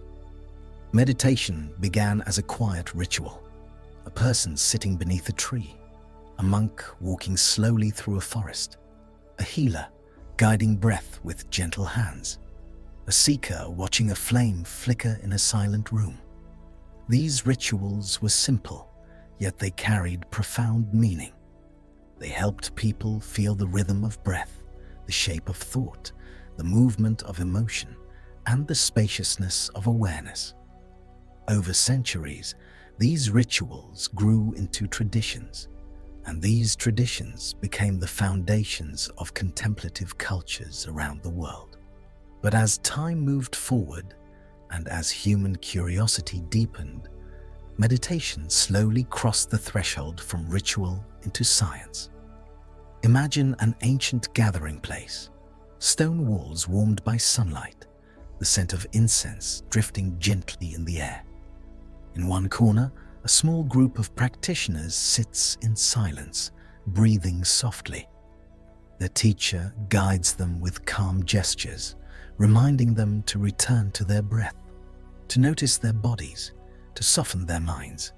A ritual is unfolding, not a ceremony of spectacle, but a ceremony of stillness, a ceremony of quiet exploration. For thousands of years, rituals like this shaped the human understanding of the mind. Meditation rituals were designed with great care. The posture was intentional, the breath was rhythmic, the environment was chosen for its quiet, its beauty, or its sacredness. The rituals created conditions in which the mind could settle. They signaled to the body that it was time to soften. They guided practitioners to return inward again and again until the inner world became familiar. In India, rituals of meditation involved chanting, breath control, and gazing at symbols or natural elements. These rituals were not meant to bind the mind. They were meant to focus it. They prepared awareness for deeper exploration. Bells, mantras, and incense created sensory anchors that supported attention. Over time, these practices formed the foundation of yoga and the contemplative teachings that spread through Asia. In Buddhist traditions, rituals centered on posture, breath, and mindfulness. Practitioners sat in silence, observing their thoughts with clarity. They recited vows to cultivate compassion, patience, and wisdom. They walked slowly through temple grounds, each step a gesture of awareness. These rituals shaped communities and gave practitioners a structure for transforming the mind. In China, Taoist rituals involved breath, movement, and stillness. Practitioners gathered in mountains at dawn to breathe with the rising sun, moving their bodies gracefully to harmonize with nature. They practiced gentle forms like qigong to circulate energy through the body. These rituals were expressions of harmony. They reflected the belief that inner balance was inseparable from outer balance.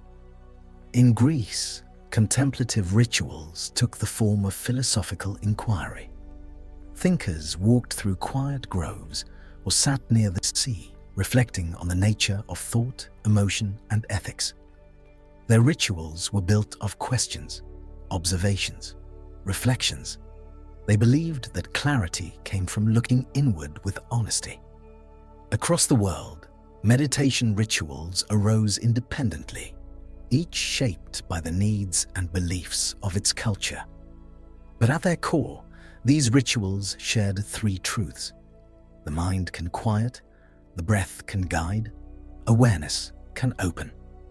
As centuries passed, these rituals were preserved, practiced, and refined.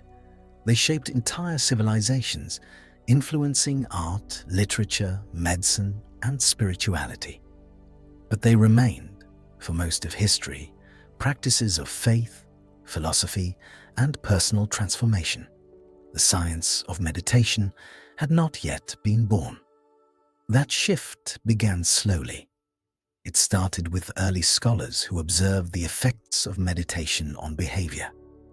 They noticed that practitioners of meditation seemed calmer, more patient, more focused.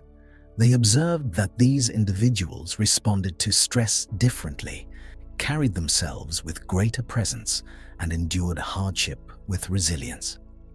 These observations suggested that meditation had real, measurable effects on the mind and body. But it wasn't until the modern era, only a few generations ago, that scientists began looking closely at meditation through the lens of biology, psychology, and neuroscience. What they found astonished them. Imagine a quiet research laboratory in the 1960s. Fluorescent lights hum softly. A scientist sits at a desk reviewing notes. Across the room, a meditator sits connected to early electroencephalography equipment. The scientist watches as the machine prints slow waves of electrical activity in the brain. They expected to see patterns associated with drowsiness or sleep, but instead, they see something different. The brain is awake, alert, focused, yet deeply calm. This combination had never been measured before. It is the first scientific glimpse of the meditative mind.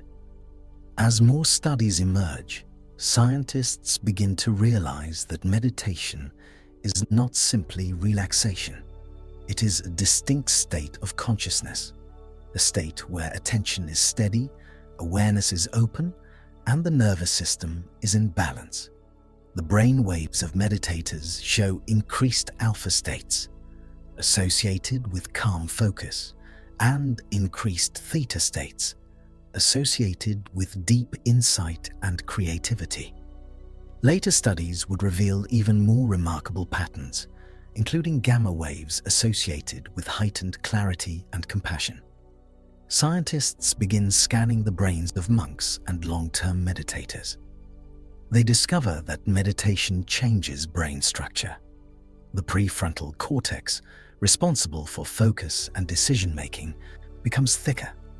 The hippocampus, essential for memory and learning, grows stronger. The amygdala, the center of fear and stress, becomes smaller. The brain becomes more resilient, more flexible, more capable of regulating emotion. This discovery confirms what ancient traditions had always believed. Meditation transforms the mind. Imagine a modern neuroscientist holding an image of a brain scan in their hands.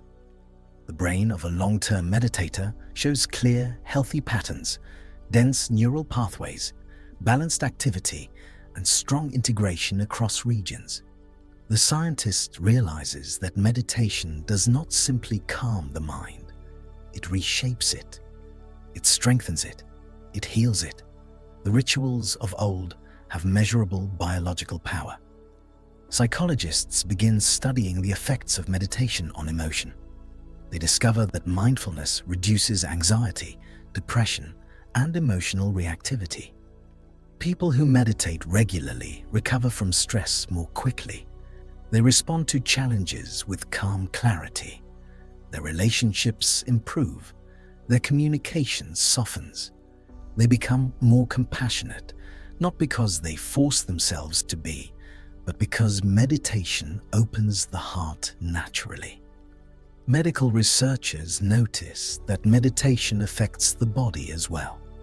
Heart rate decreases, blood pressure lowers, inflammation reduces, immune function strengthens, sleep improves. The body responds to meditation as if it were receiving medicine, yet the medicine comes from within. In classrooms, teachers notice that students who practice mindfulness pay attention longer and learn more effectively. In workplaces, employees who meditate become more creative, more focused, more cooperative. In hospitals, patients use meditation to manage pain, reduce anxiety, and support recovery. The ancient rituals begin to reshape modern life. Yet the heart of meditation remains unchanged. Whether practiced in a temple or a laboratory, meditation is still a return to breath, awareness, and stillness. The rituals evolve, but the essence stays the same. Imagine two people meditating side by side, one in a Himalayan monastery, one in a modern clinic. The monk sits in silence with eyes half open. The patient sits in a chair, guided by a soft voice through headphones. Their environments are different, their beliefs may differ, yet their inner experience is remarkably similar. Breath slows, mind quiets, awareness deepens, the inner observer awakens. Calm spreads through the body. The ancient and the modern meet in the quiet inhale and exhale. Meditation has crossed the boundary between worlds, from ritual to science, from sacred practice to everyday life. But as it enters global culture, it does not lose its soul. Instead, it reveals its universality, its humanity. Meditation is not tied to any single tradition. It belongs to the mind itself. In modern therapy, meditation becomes a foundation for treating psychological challenges. Mindfulness-based stress reduction helps people cope with chronic pain. Mindfulness-based cognitive therapy prevents relapse of depression. Compassion practices reduced self-criticism and shame. Scientists measure these changes with precision, but the effects echo the wisdom of ancient teachers. Calm dissolves tension. Awareness reveals truth. Compassion heals the heart. Meditation is no longer limited to secluded retreats. It appears in schools, hospitals, prisons, and corporations. It becomes a companion to people facing difficulty, illness, trauma, or loss. It becomes a daily ritual for millions seeking peace in a fast-paced world. Yet beneath all of this, the practice remains deeply personal. A person sitting with themselves, a breath rising and falling, a mind returning to stillness, a moment of clarity, a feeling of connection to something larger. Meditation evolves, but the quiet within remains timeless. Imagine yourself now, lying in a peaceful room. The breath moves gently, the mind softens.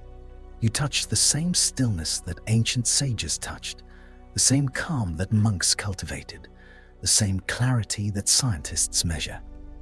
You are participating in a chain of awareness that stretches across thousands of years. Rituals gave meditation its shape. Science gave it explanation, but the experience belongs to you. As breath continues to flow, the story moves onward into meditation's role in healing, how it soothes the scars of stress, supports recovery from trauma, and restores the nervous system to its natural harmony. Meditation and healing. Healing is one of the oldest reasons humans turned inward. Long before medicine had names for illness or maps of the body, people sensed that stillness could soothe pain, that breath could soften fear, that being present with discomfort could change it. Healing has always been intertwined with meditation, not as a replacement for physical remedies, but as a way to calm the mind, steady the heart, and support the body's natural capacity to restore itself. Imagine an ancient healer sitting beside someone who has fallen ill. The healer places a hand near the person's chest, listening to the rhythm of their breath. They notice the tension in the muscles, the rapid heartbeat, the shallow inhalation that comes with fear. The healer speaks softly, guiding the person to breathe slowly, encouraging them to bring awareness to the places in the body that feel tight or heavy. As the person breathes more deeply, the body softens, the heart slows, and the mind releases its grip on fear. The healer has not changed the illness, but they have changed the internal environment in which the illness is held. This is the beginning of meditative healing. Meditators across cultures discovered that when the mind becomes calm, the body follows. Stress melts from the muscles. The nervous system shifts into balance. Pain becomes more manageable. Healing becomes more supported. These observations shaped traditions around the world, each developing unique ways of using awareness and breath to nurture well-being. In India, yogic traditions taught that the body held stress like knots in a rope. Breath could loosen these knots. Awareness could soften them. Practitioners learned to bring their attention to areas of tightness and breathe gently until the tension dissolved. These methods were used not only for physical discomfort, but also for emotional wounds. A person grieving a loss would sit with breath, allowing sadness to move through the body like a wave. Over time, the grief softened. The breath made space for healing. In Buddhist practices, healing came from understanding the impermanent nature of sensations. Pain was not a static enemy, but a shifting pattern of pressure, heat, throbbing, or tightness. By observing these sensations rather than fearing them, practitioners discovered that pain changed moment by moment. It became less overwhelming, less solid. This insight helped people endure hardship with remarkable resilience. In China, Taoist healers taught that emotional stress disrupted the flow of life energy, creating imbalance in the organs. Meditation restored this flow. Breath harmonized the internal landscape. Awareness dissolved stagnation. These practices supported both physical health and emotional balance, helping people feel more at home in their bodies. Across continents, healing through meditation was not dramatic. It was subtle, gentle. It took place in the quiet attention of the mind, in the softening of the breath, in the releasing of tension. It took place in the willingness to be present with discomfort, not to fight it, but to understand it. Modern science would one day study these ancient observations with precision. Researchers discovered that stress was one of the greatest burdens on the human body. Chronic stress damaged tissues, suppressed immunity, disrupted digestion, impaired sleep, and heightened inflammation. The body under stress lived in a state of emergency. Meditation, remarkably, reversed this state. Imagine a person sitting in a modern hospital waiting room. They have received difficult news. Their breath is shallow. Their hands tremble slightly. Their mind races. A nurse trained in mindfulness sits beside them and guides them through slow breathing. The person closes their eyes. They inhale gently. They exhale slowly. Within minutes, their heart rate decreases. The trembling stops. The mind quiets. Nothing about the external situation has changed, yet everything inside has softened. This is the healing power of breath and awareness. Meditation activates the parasympathetic nervous system, the body's natural rest and repair mode. It releases tension from muscles, it slows the heart, it lowers blood pressure, it reduces levels of cortisol, the stress hormone. It increases serotonin and dopamine, neurotransmitters associated with well-being and calm. Scientists discovered that meditation lowers inflammation, improves immune function, and enhances the body's ability to heal from illness or injury. Imagine a researcher in a lab examining data from a study on mindfulness. They see that participants who practiced meditation for just a few weeks experienced reductions in inflammatory markers. Their sleep improved, their mood lifted, their bodies recovered more quickly from physical stress. The researcher realizes that meditation is not just a mental practice, it is physiological medicine. Meditation also plays a powerful role in emotional healing.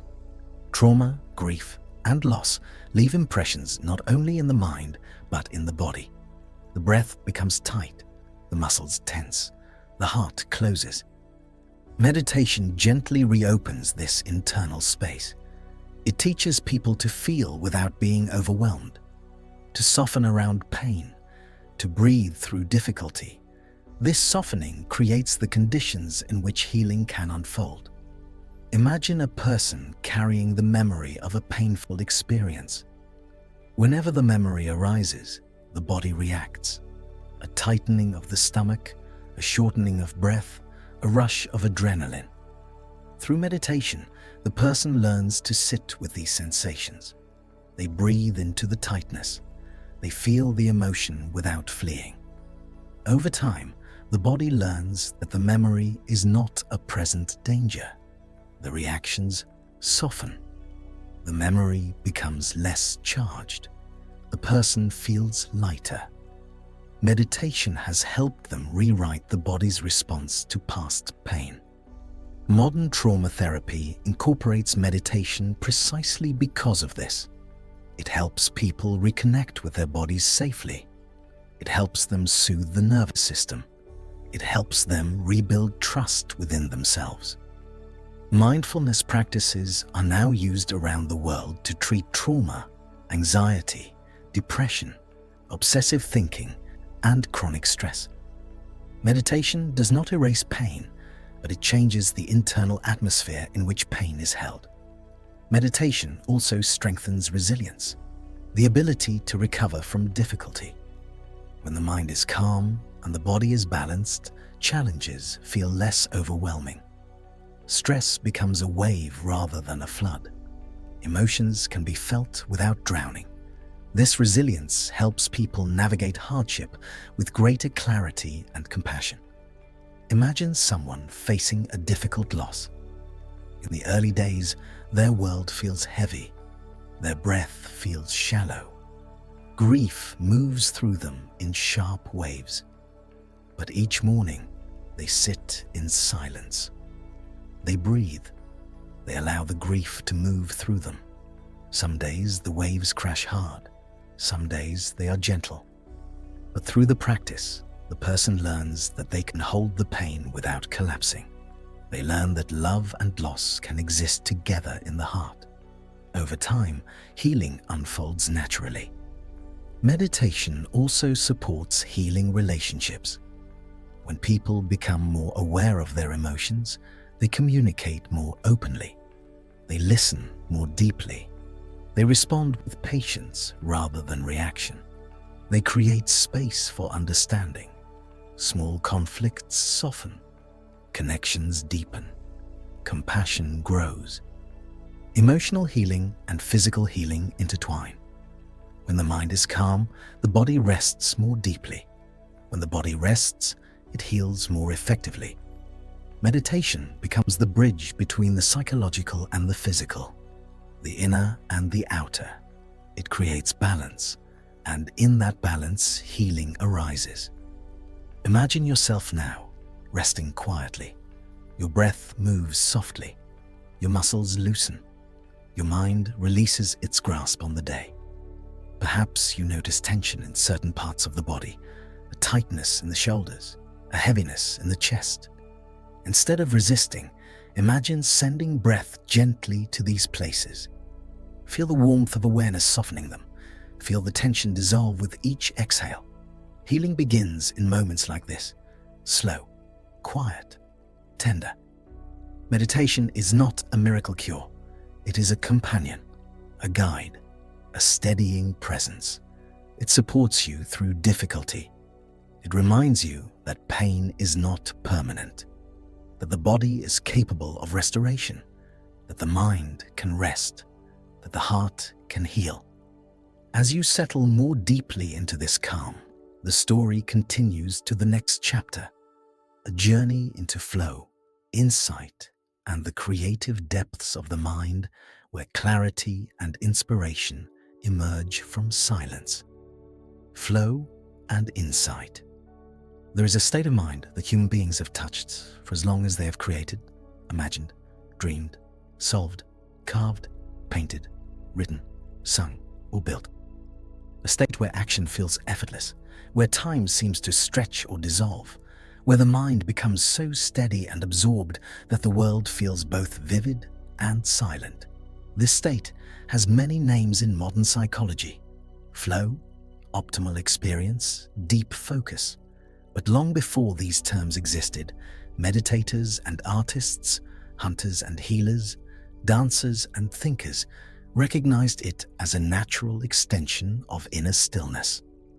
Flow is not something separate from meditation. It is meditation in motion. It is the merging of awareness and action, the soft, continuous presence of the inner observer, guiding movement without force and without tension. Flow is the mind at rest while engaged. It is the body acting with clarity. It is the heart moving with feeling. It is the self expanding into the present moment without distraction. Imagine a painter in an ancient village. They sit before a clay jar, mixing pigments ground from minerals and plants. The air is quiet. The gentle sound of brushing strokes fills the room. As they paint, their breath slows, their body softens, their attention narrows to the movement of hand and color. Time feels different, longer, softer, suspended. The world outside the painting fades, yet the painter is more alive than ever. This is flow, a state where awareness moves like a river, smooth and unbroken. Flow arises when the mind is focused and spacious at the same time. This combination may seem contradictory, but it is the natural expression of trained attention. Through meditation, the mind learns how to steady itself without shrinking. Awareness becomes clear. Distractions loosen their grip. The practitioner becomes fully present. When this presence meets action, flow appears. Ancient warriors recognized this state. A hunter tracking an animal through dense forest needed complete awareness of footstep, of sound, of breath, of scent, of movement in the branches. They could not afford distraction, yet their attention could not be tight. Tension would cloud perception. They needed to be alert yet relaxed, engaged yet effortless. This balance between clarity and ease was essentially meditative. It allowed them to move with precision, to respond without hesitation, to trust the moment. Imagine a hunter crouched beneath a low branch. Their breath is slow and silent. The senses are wide open. A faint rustle in the distance, a shift in the wind, a moment of stillness. They are not thinking about what to do. They are simply aware. Their awareness guides them. Their body follows. This is flow, a natural intelligence awakened by presence.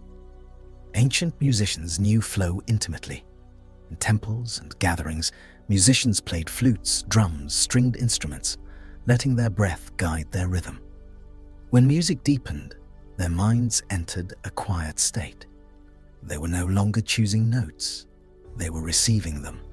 The melody seemed to play itself through them. Their hands moved effortlessly. Their hearts felt open. The boundary between musician and music faded. This merging of self and action is the essence of flow. Monks practicing walking meditation felt a similar merging. They walked slowly along stone paths, placing one foot in front of the other with mindful attention. Their steps became waves in a gentle tide. Their breath moved like wind through tall grass. Their minds quieted. Over time, their movement became effortless.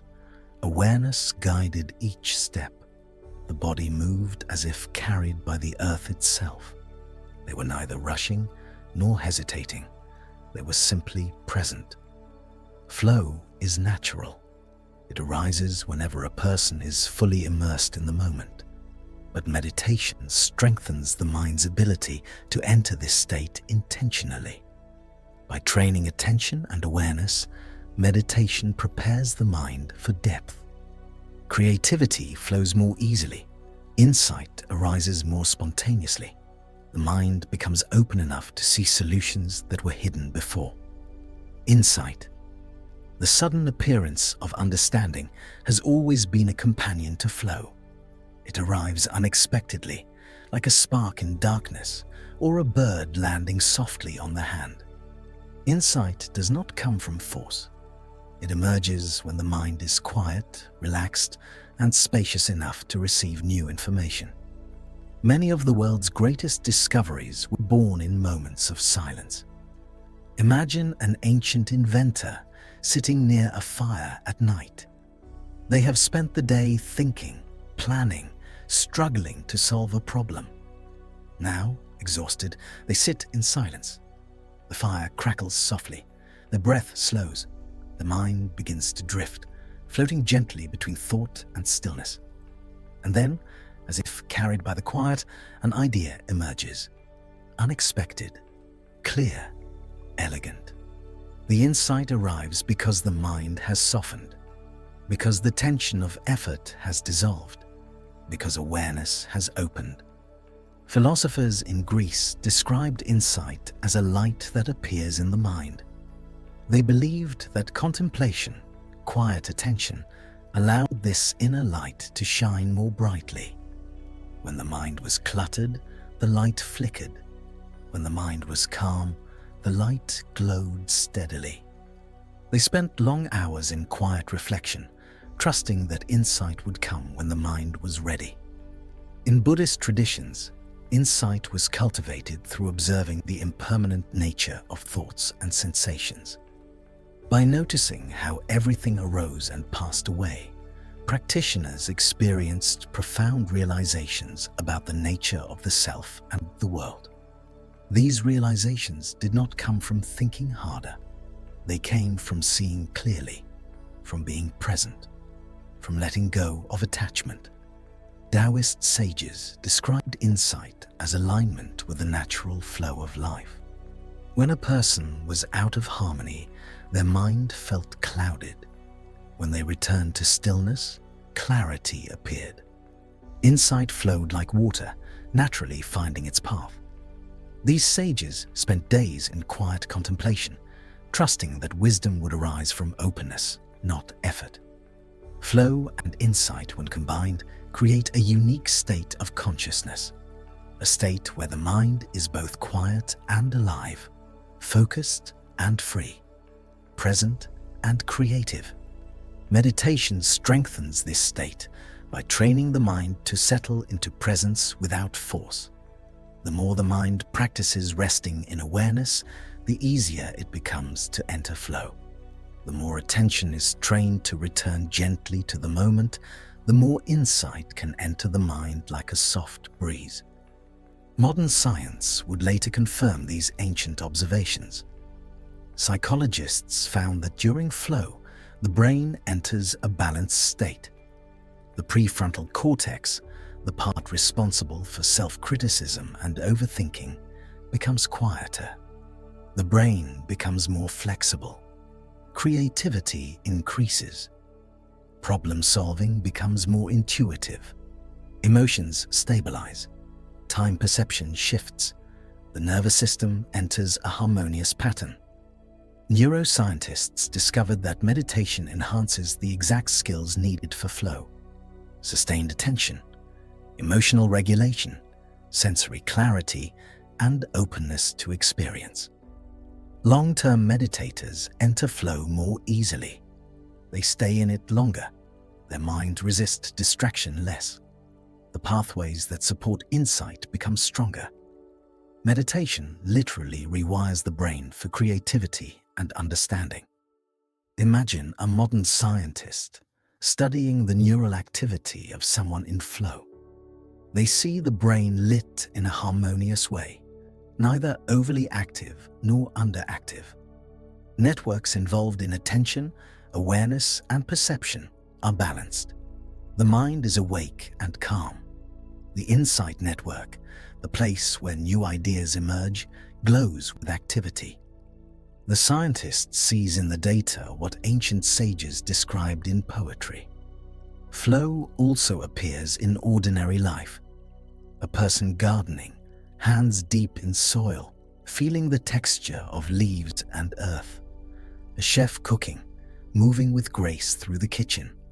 A writer lost in the rhythm of words. A parent holding a sleeping child, feeling time slow, feeling presence deepen. These moments are meditative, even if no formal technique is used.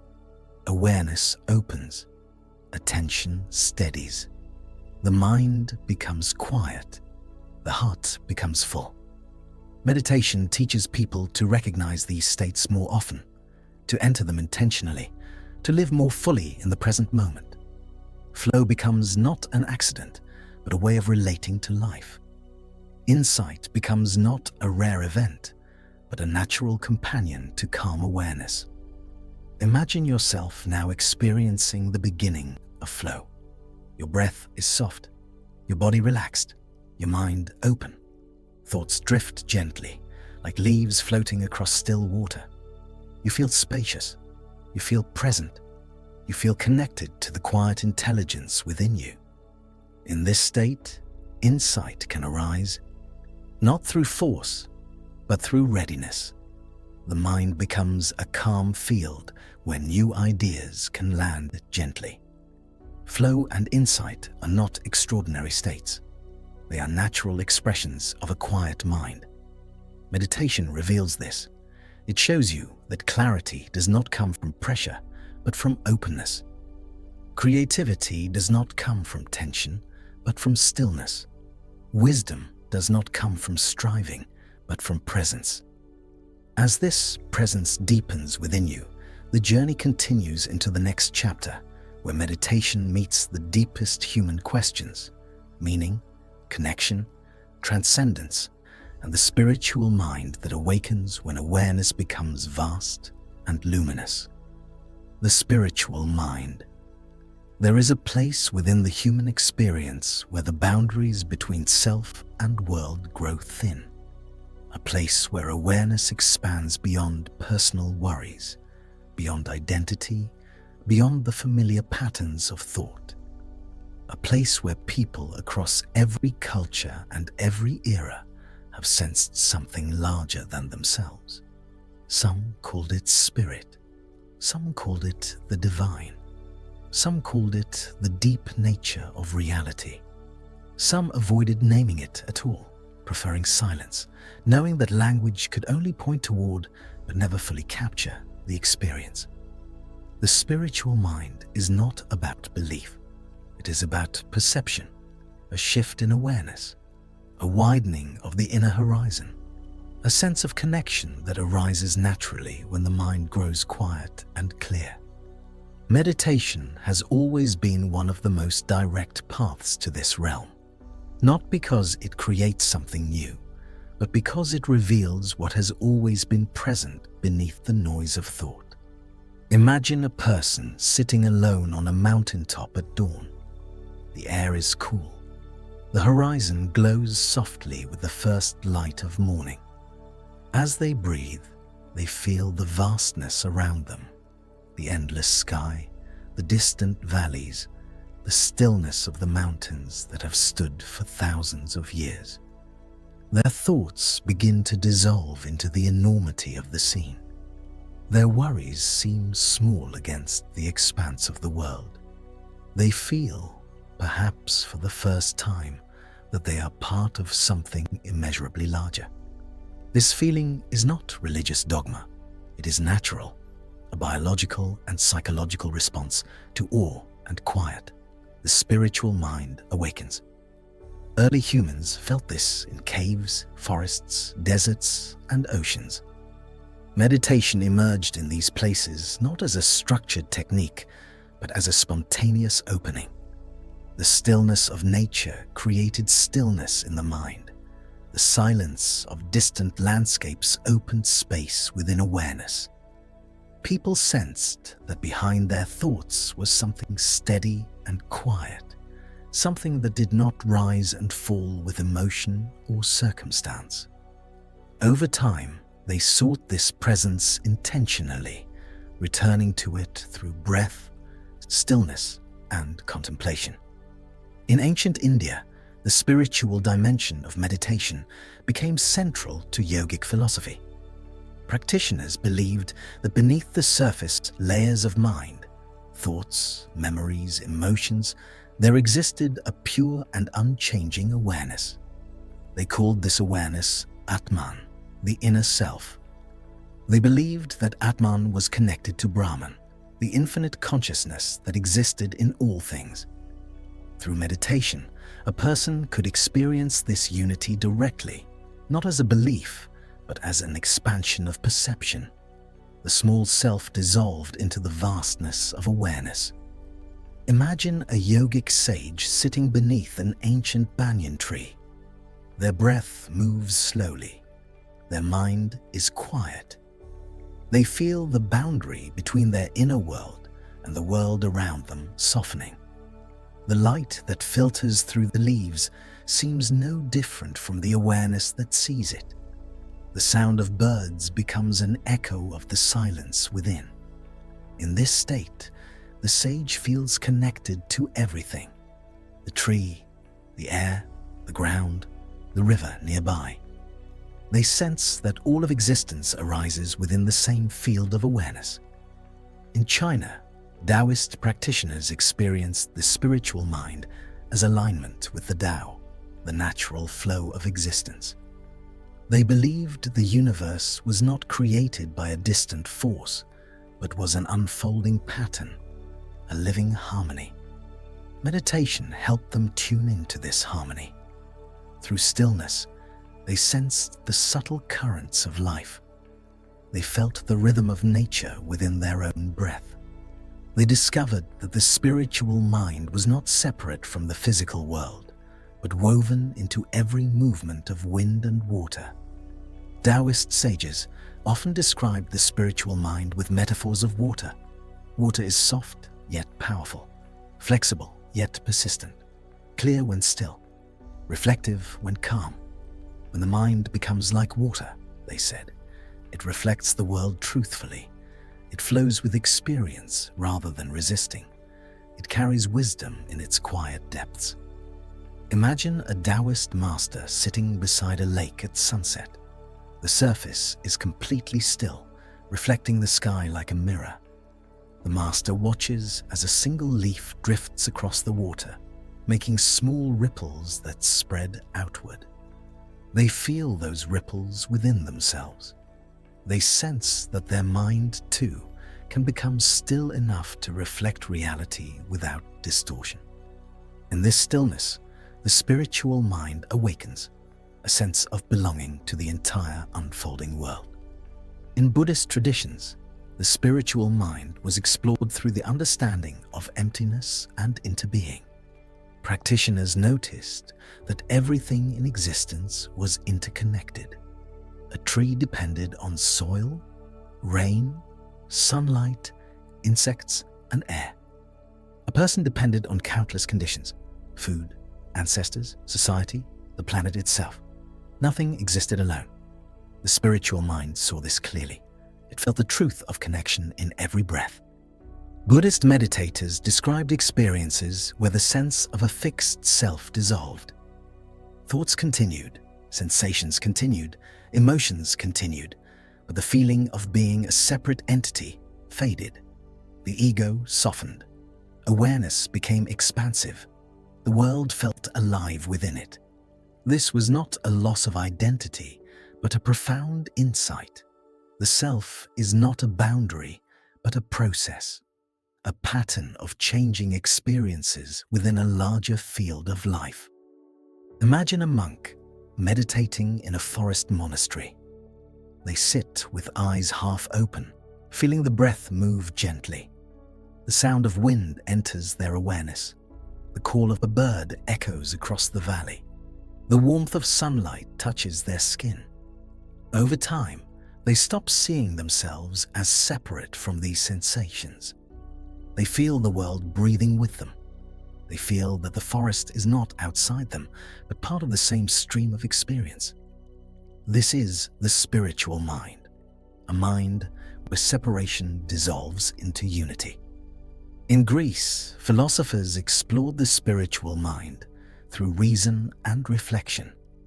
They believed that the universe had an order, a harmony, a deeper intelligence. Meditation helped them glimpse this order. Through quiet contemplation, they felt connected to the cosmos. They sensed a shared essence between themselves and the world. They believed that by understanding the nature of the self, they could understand the nature of reality. The spiritual mind was the mind that saw this connection. Modern science, surprisingly, has found echoes of these ancient insights. Neuroscientists studying long-term meditators discovered that the brain networks responsible for self-referential thinking, the sense of I, me, and mine, quiet significantly during deep meditation. In their place, networks associated with empathy, connection, and unity become more active. Many meditators report feelings of oneness, timelessness, boundarylessness. These experiences match ancient descriptions of spiritual awakening. Psychologists studying awe, a feeling often triggered by nature, music, or silence. found that it expands awareness, reduces self-focus, and increases feelings of belonging. Awe softens the ego's boundaries. It opens the mind to connection. Meditation cultivates awe from within, even without external triggers. The spiritual mind is not about belief systems. It is about experience. It emerges when awareness expands beyond the narrow focus of personal identity. It arises when the mind becomes quiet enough to sense the world directly without interpretation. It appears when the heart opens to the beauty of existence without expectation. Imagine yourself lying quietly, eyes closed. Your breath moves slowly. The edges of your body soften. You feel the space around you, not as something separate, but as part of the same quiet awareness within. Thoughts drift through the mind like distant clouds. Emotions move like faint tides. Beneath it all, awareness remains steady. In this steady awareness, you may sense a soft connection to everything around you. The room, the air, the sound of your breath, the earth beneath you. This is the beginning of the spiritual mind, a mind that feels at home in existence. You do not have to seek anything grand. You do not need visions or dramatic realizations. The spiritual mind is subtle. It reveals itself in quiet moments of presence, in the soft expansion of awareness, in the sense that nothing is missing, in the feeling that you are part of something vast, connected, and timeless. Meditation invites this experience gently, not by pushing, not by striving, but by creating the conditions for openness. When the breath is soft, when the mind is quiet, when awareness widens, the spiritual mind emerges like a moon rising slowly over a calm sea. This experience has transformed individuals for thousands of years. It has inspired art, poetry, mysticism, and philosophy. It has helped people face suffering with dignity and love. It has brought comfort in darkness and clarity in uncertainty. It has reminded humanity, generation after generation, that beneath the noise of life lies a quiet and infinite presence. As you rest in this presence, the journey continues to the next chapter, into the future of meditation, where technology, science, and global culture shape new ways of accessing stillness and expanding the mind. The future of meditation. The future of meditation begins in the oldest place imaginable, the human mind, yet it unfolds into landscapes our ancestors could never have predicted. As you rest here, breathing softly, imagine time stretching forward like a wide river.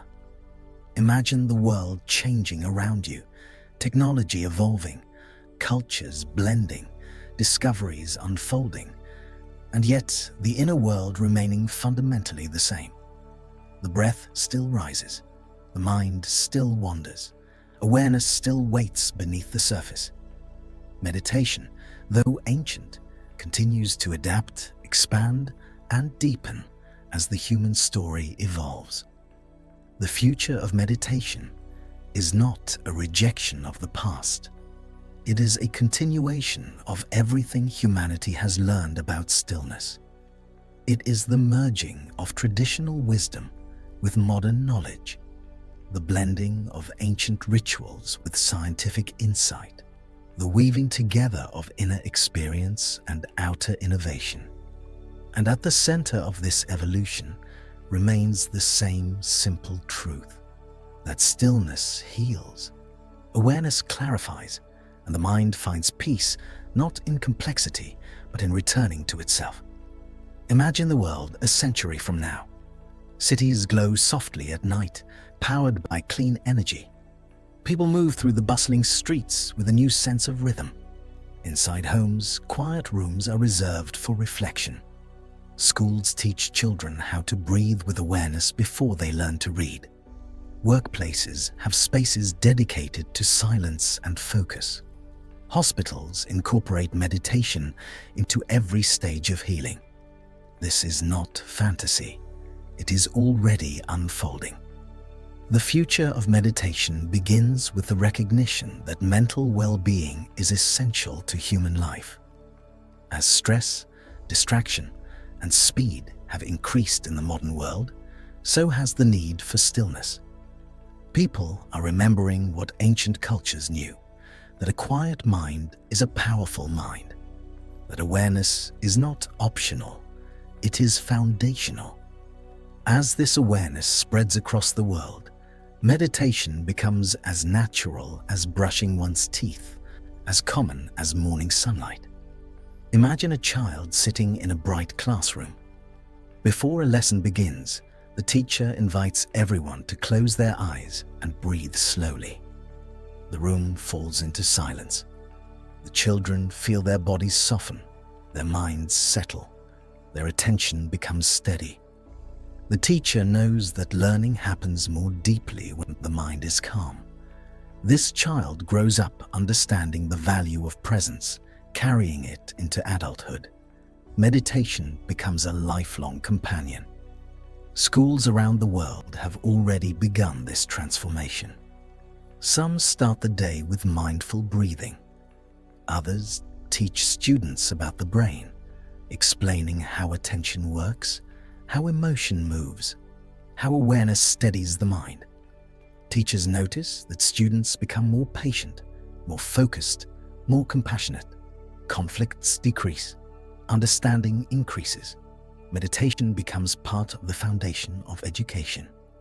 In workplaces of the future, meditation will no longer be an optional wellness perk. It will be a core element of productivity and creativity. Imagine a group of engineers working on a complex problem. Instead of pushing through mental fatigue, they pause. They breathe together. They let their minds settle. When they return to the task, clarity emerges. Ideas flow. Insight appears. The company understands that meditation is not time lost. It is time invested in deeper thinking. Modern research already shows that meditation enhances creativity, improves emotional intelligence, and sharpens attention, all essential for the future of work. As technology accelerates, humans will not compete through speed, but through depth, through creativity, through presence. Meditation becomes a way to harness the full capacity of the mind in a world overflowing with information. Imagine hospitals where meditation sits at the heart of care. Patients recovering from surgery use guided breathing to reduce pain. Nurses meditate before shifts to ground themselves in compassion. Doctors use mindfulness to remain present with each patient. Families gather in quiet rooms with soft lighting, learning to breathe through fear. Meditation supports the body's healing processes naturally by reducing stress, enhancing immunity, and soothing the nervous system. The future of medicine recognizes that treating the mind is inseparable from treating the body. Technology itself becomes an ally in spreading meditation. Imagine advanced devices that can sense the rhythm of your breath and guide it gently into calm. Imagine wearable tools that show the state of your nervous system in real time, nudging you towards stillness when the mind becomes restless. Imagine virtual environments that recreate the serenity of ancient temples, forests, or mountaintops, allowing anyone, anywhere, to experience calm. Technology will not replace meditation. It will guide it, support it, deepen it. Yet the future of meditation is not about gadgets. It is about accessibility. A farmer in a rural village, a student in a crowded city, a parent facing the demands of work and family, a person living alone in a small apartment. Meditation becomes part of everyday life, not requiring special knowledge or equipment. Just breath, just awareness, just presence. Imagine global gatherings where millions of people meditate simultaneously, connected through screens but united in silence. The world falls quiet for a moment. Breath synchronizes across continents. Awareness expands collectively. This may sound idealistic, but it has already begun. Humanity is rediscovering the power of shared stillness. The future of meditation is also shaped by neuroscience. As research deepens, we will understand the mind with unprecedented clarity. Scientists will map the subtle shifts in brain activity during deep meditation. They will uncover how awareness transforms neural networks. They will discover new ways to support mental health through contemplative practice. Meditation, once seen as mystical, will become grounded in biology, accessible to everyone regardless of belief or culture. Imagine neuroscientists studying long-term meditators whose brains show remarkable resilience against aging. Their memory remains sharp. Their emotional balance remains steady. Their capacity for compassion remains deep. Scientists use these insights to create programs that help people maintain cognitive health throughout life. Meditation becomes one of the most important tools for longevity. The future of meditation is not a future of escape. It is a future of integration. Meditation will not remove people from the world. It will help them engage with it more skillfully, with clarity instead of confusion, with calm instead of chaos, with compassion instead of fear. Imagine a person walking through a busy street in the future. Cars glide silently. People move with purpose. Screens flicker in storefronts. Yet amidst the motion, this person feels calm. They notice their breath. They feel grounded in their body. They observe the world without being overwhelmed by it. Their awareness expands to include the sounds of footsteps, the scent of food, the warmth of sunlight on their face. They feel connected to everything around them. This is the future of meditation, living with presence in the midst of movement. Meditation will also shape the future of relationships. Imagine couples practicing mindful listening, sitting across from each other in silence, breathing together, softening old patterns of conflict. Imagine families pausing before dinner to breathe and reconnect. Imagine communities gathering in quiet parks to meditate, building trust through shared presence. Meditation strengthens empathy. Empathy strengthens connection. Connection strengthens societies. As global challenges continue, climate change, economic shifts, social tension, meditation becomes not just an individual practice, but a collective necessity. A way for humanity to navigate complexity with clarity. A way to respond to fear with wisdom. A way to approach uncertainty with steady presence. The future of meditation also includes deeper explorations of consciousness. Scientists, philosophers, and contemplatives will work together to understand the nature of awareness. They will study states of deep meditation where the sense of self dissolves. They will explore how consciousness relates to the brain, the body, and the universe. Meditation becomes a bridge between science and spirituality, between the measurable and the mysterious. Imagine a research center where monks, neuroscientists, philosophers, artists, and psychologists sit together in silence before beginning their work. They meditate not to escape, but to access the deepest layers of clarity. They believe that solutions to humanity's greatest challenges require calm minds, open hearts, and expanded awareness. The future of meditation is also deeply personal. It unfolds in your breath, right now, in the quiet space of your mind. in the feeling of your body resting, in the gentle awareness growing within you. Meditation is not only about the world changing, it is about you changing with the world. Imagine yourself years from now. You sit in a quiet room. Perhaps you are older. Perhaps you have lived through joys and losses you cannot yet imagine. You close your eyes. You breathe softly. And in that breath, you find the same stillness you feel now, the same awareness, the same inner observer, the same calm. Meditation becomes a lifelong companion, growing with you, deepening with you. The future of meditation is endless because the mind is endless. As long as humans breathe, meditation will evolve. As long as humans seek peace, meditation will guide them. As long as humans feel curiosity, meditation will lead them deeper.